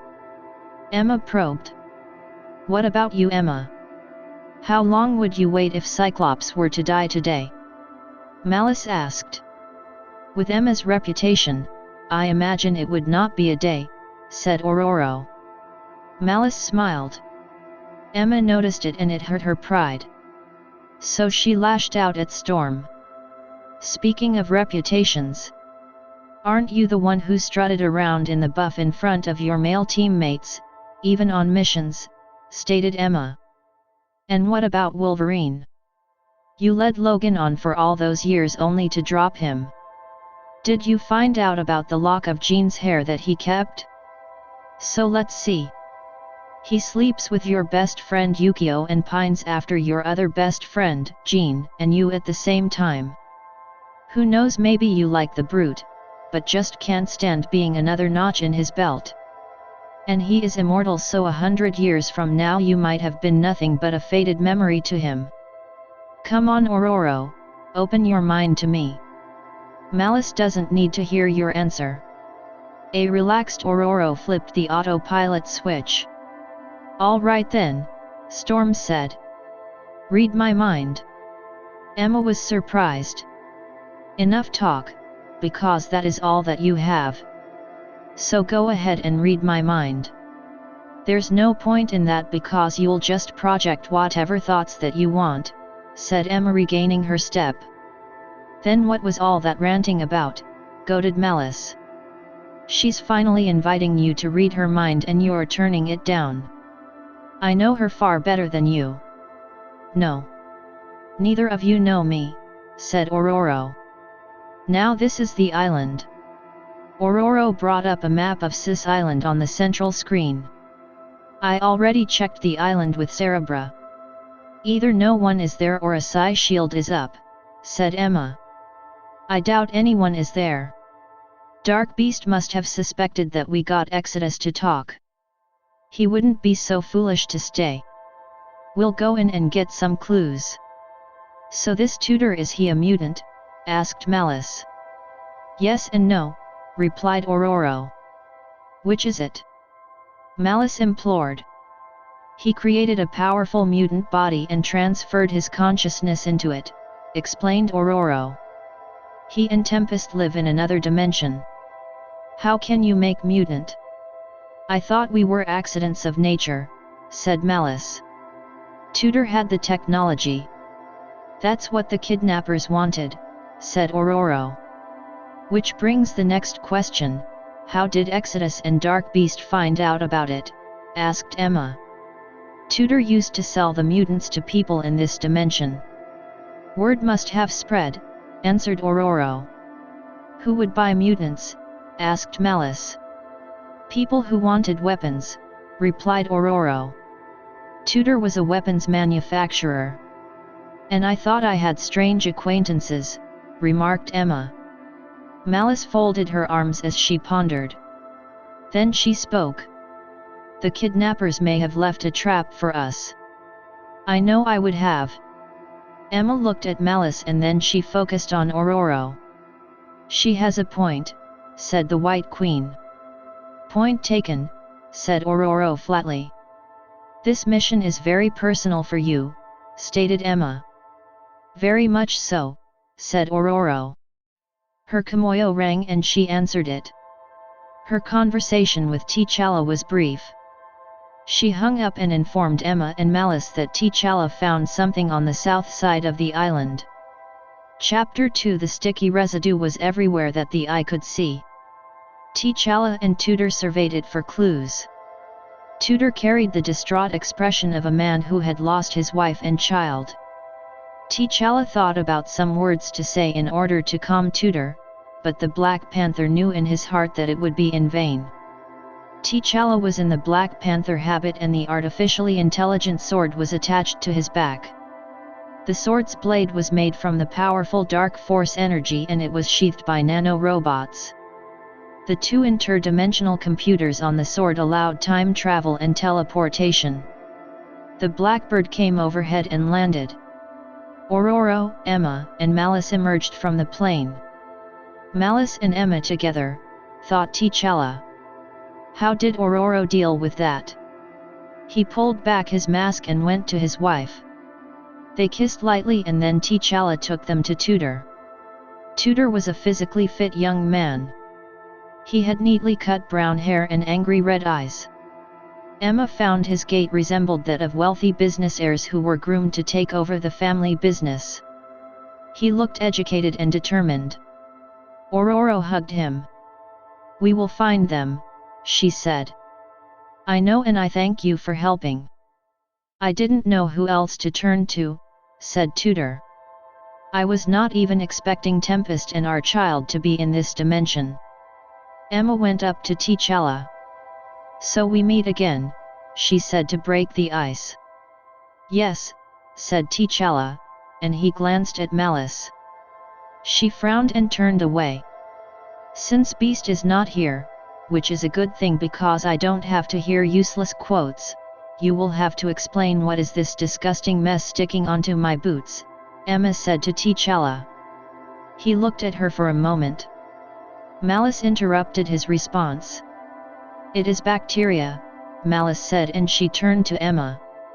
"I've been reading Dr. McCoy's science books as part of exploring my powers." "Marvelous then, I'm standing in a mass of bacteria," said Emma. "And how is this information helpful to us?" asked Tutor. "I can reconstruct whatever was here," replied Malice commandingly. "You all will have to move." "Tutor, take Emma," said Ororo. "We'll hover over while Malice works." "Sure," said the young man. He quickly held Emma around the waist and they flew into the sky. Meanwhile Ororo lifted T'Challa and her on wind currents. "They didn't give too much trouble, I hope," whispered T'Challa. "Hardly," replied Ororo. "I told the Secret Service to run a check on the ownership of the island," said T'Challa. "I'm thinking that the kidnappers wanted to find out the secrets to the technology on their own." "That would explain Dark Beast being involved," said Ororo. "Another person to consider is Mr. Sinister," said T'Challa. "It's possible," said Ororo. "I have to re-evaluate Malice." "You were surprised by the Dr. McCoy reference?" "Of course. I didn't expect that he would open up to her. I wouldn't go so far as to say he opened up to her. He also loaned me his science books when I joined the X-Men. He may have just found it better that she knew how to use her powers." "She's Omega, right?" "Potentially," replied Storm. "Just in case, I have an anti-syringe on me." "I'm sure Emma has a plan for shutting down her brain in the event she turns on us," stated Ororo. "The thing with Malice is that she naturally has the upper hand if she betrays us, since she can kill us without us knowing a thing," said T'Challa. "Then stay close to her. Your hypersenses may pick up a change in her before she can do anything." "All right," said T'Challa. "And Tutor is very shaken up. We have to keep his rage under control." "I'll keep a lookout for it," said Ororo. The couple focused on the work that Malice did. The woman had mentally manipulated the bacteria to recreate the structure. Slowly a covered structure appeared. It was rectangular and dark blue. "What good is this?" asked Ororo. "It might have a clue," answered T'Challa. The ungodly structure was finally finished. It didn't look sturdy though. Malice was quick to explain the reason. "The bacteria were fresh, but I had to substitute some of the substance to make the thing hold for a while," she said. Emma was brought down by Tutor. In other words, it can come crashing down on us at any time, said Emma. With any luck it might just be you alone, jabbed Malice. Well, let's go in, said Tudor, and he thundered through the single entrance that opened like a dark mouth. The living structure was lightless. T'Challa and Ororo used their natural night vision. Malice changed her eyes to adapt. Tudor powered up his right fist so that the light allowed him and Emma to see. The inner chambers were moist and the walls were slippery. T'Challa looked at the ceiling and he discovered an image. Rah Khan, he said and pointed at the trademark. Everyone looked up at it. Who? Inquired Tudor. It is a conglomerate, replied T'Challa. Weapons manufacturing is one of their divisions. The fragile structure shook. We have to leave now, said Malice. The group raced out and they escaped just in time as the structure collapsed. Most likely this was a base. They couldn't blow it up as that would draw attention from the French authorities. So they made it organic and all they had to do was degenerate it when necessary, explained T'Challa. I will destroy this Rah Khan piece by piece until I find or avenge my family, said Tudor heatedly. Ororo rested a calming hand on his shoulder. Slow down, said Ororo. Also, taking on the entire Rah Khan group would take days. We just have to find the geneticist behind this project. Luckily we have agents inside the organization.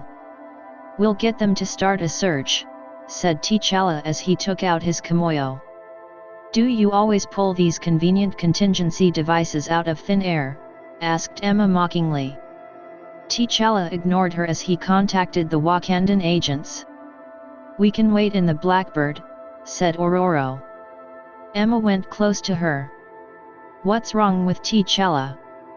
He keeps brushing off my remarks. Can't he take a joke? What a bore, said the White Queen. We are working, Emma.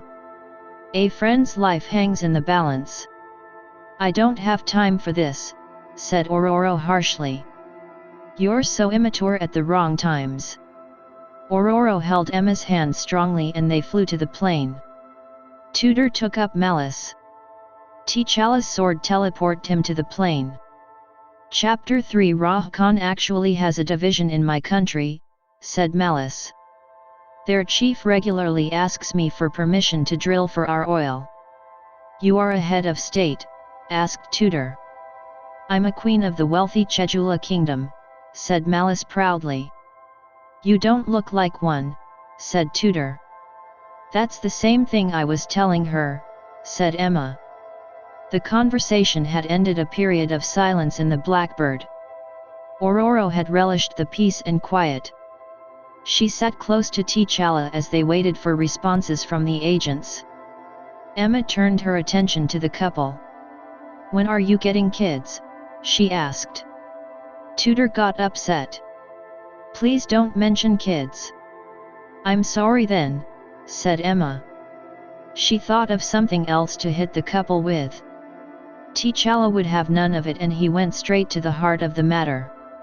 Your father tormented you as child, so you feel compelled to speak your mind even if you come across vacuous, said T'Challa.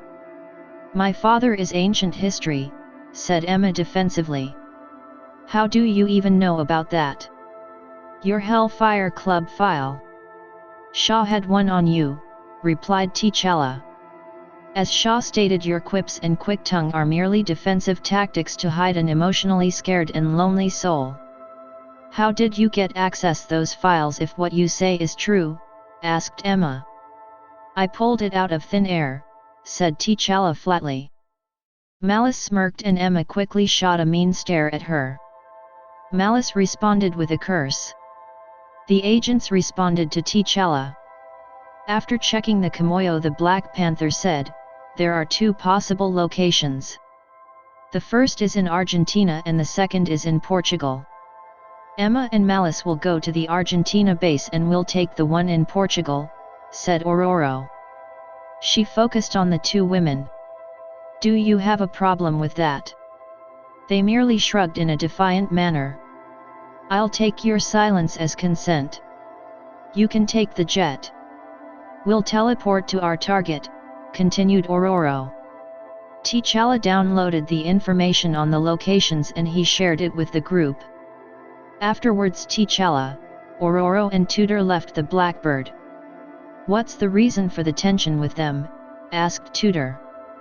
"Malice was a mass murderer who was released from prison on a technicality, and Emma was an enemy for years before she switched sides," responded Ororo. "Sounds very complicated," said Tutor. "It is," said Ororo. The Blackbird rose into the sky and bolted away. "Do you think that they'll kill each other?" asked Tutor. "Not likely," said T'Challa. "Enough of those two. What is the plan for entering the base?" inquired Tutor. "Quietly," answered Ororo. Beja, Portugal, Tempest, and her child were genetically examined by Dark Beast. He had been hired by Rah Khan for the purpose of breaking the X gene code that Tutor had developed. Dark Beast didn't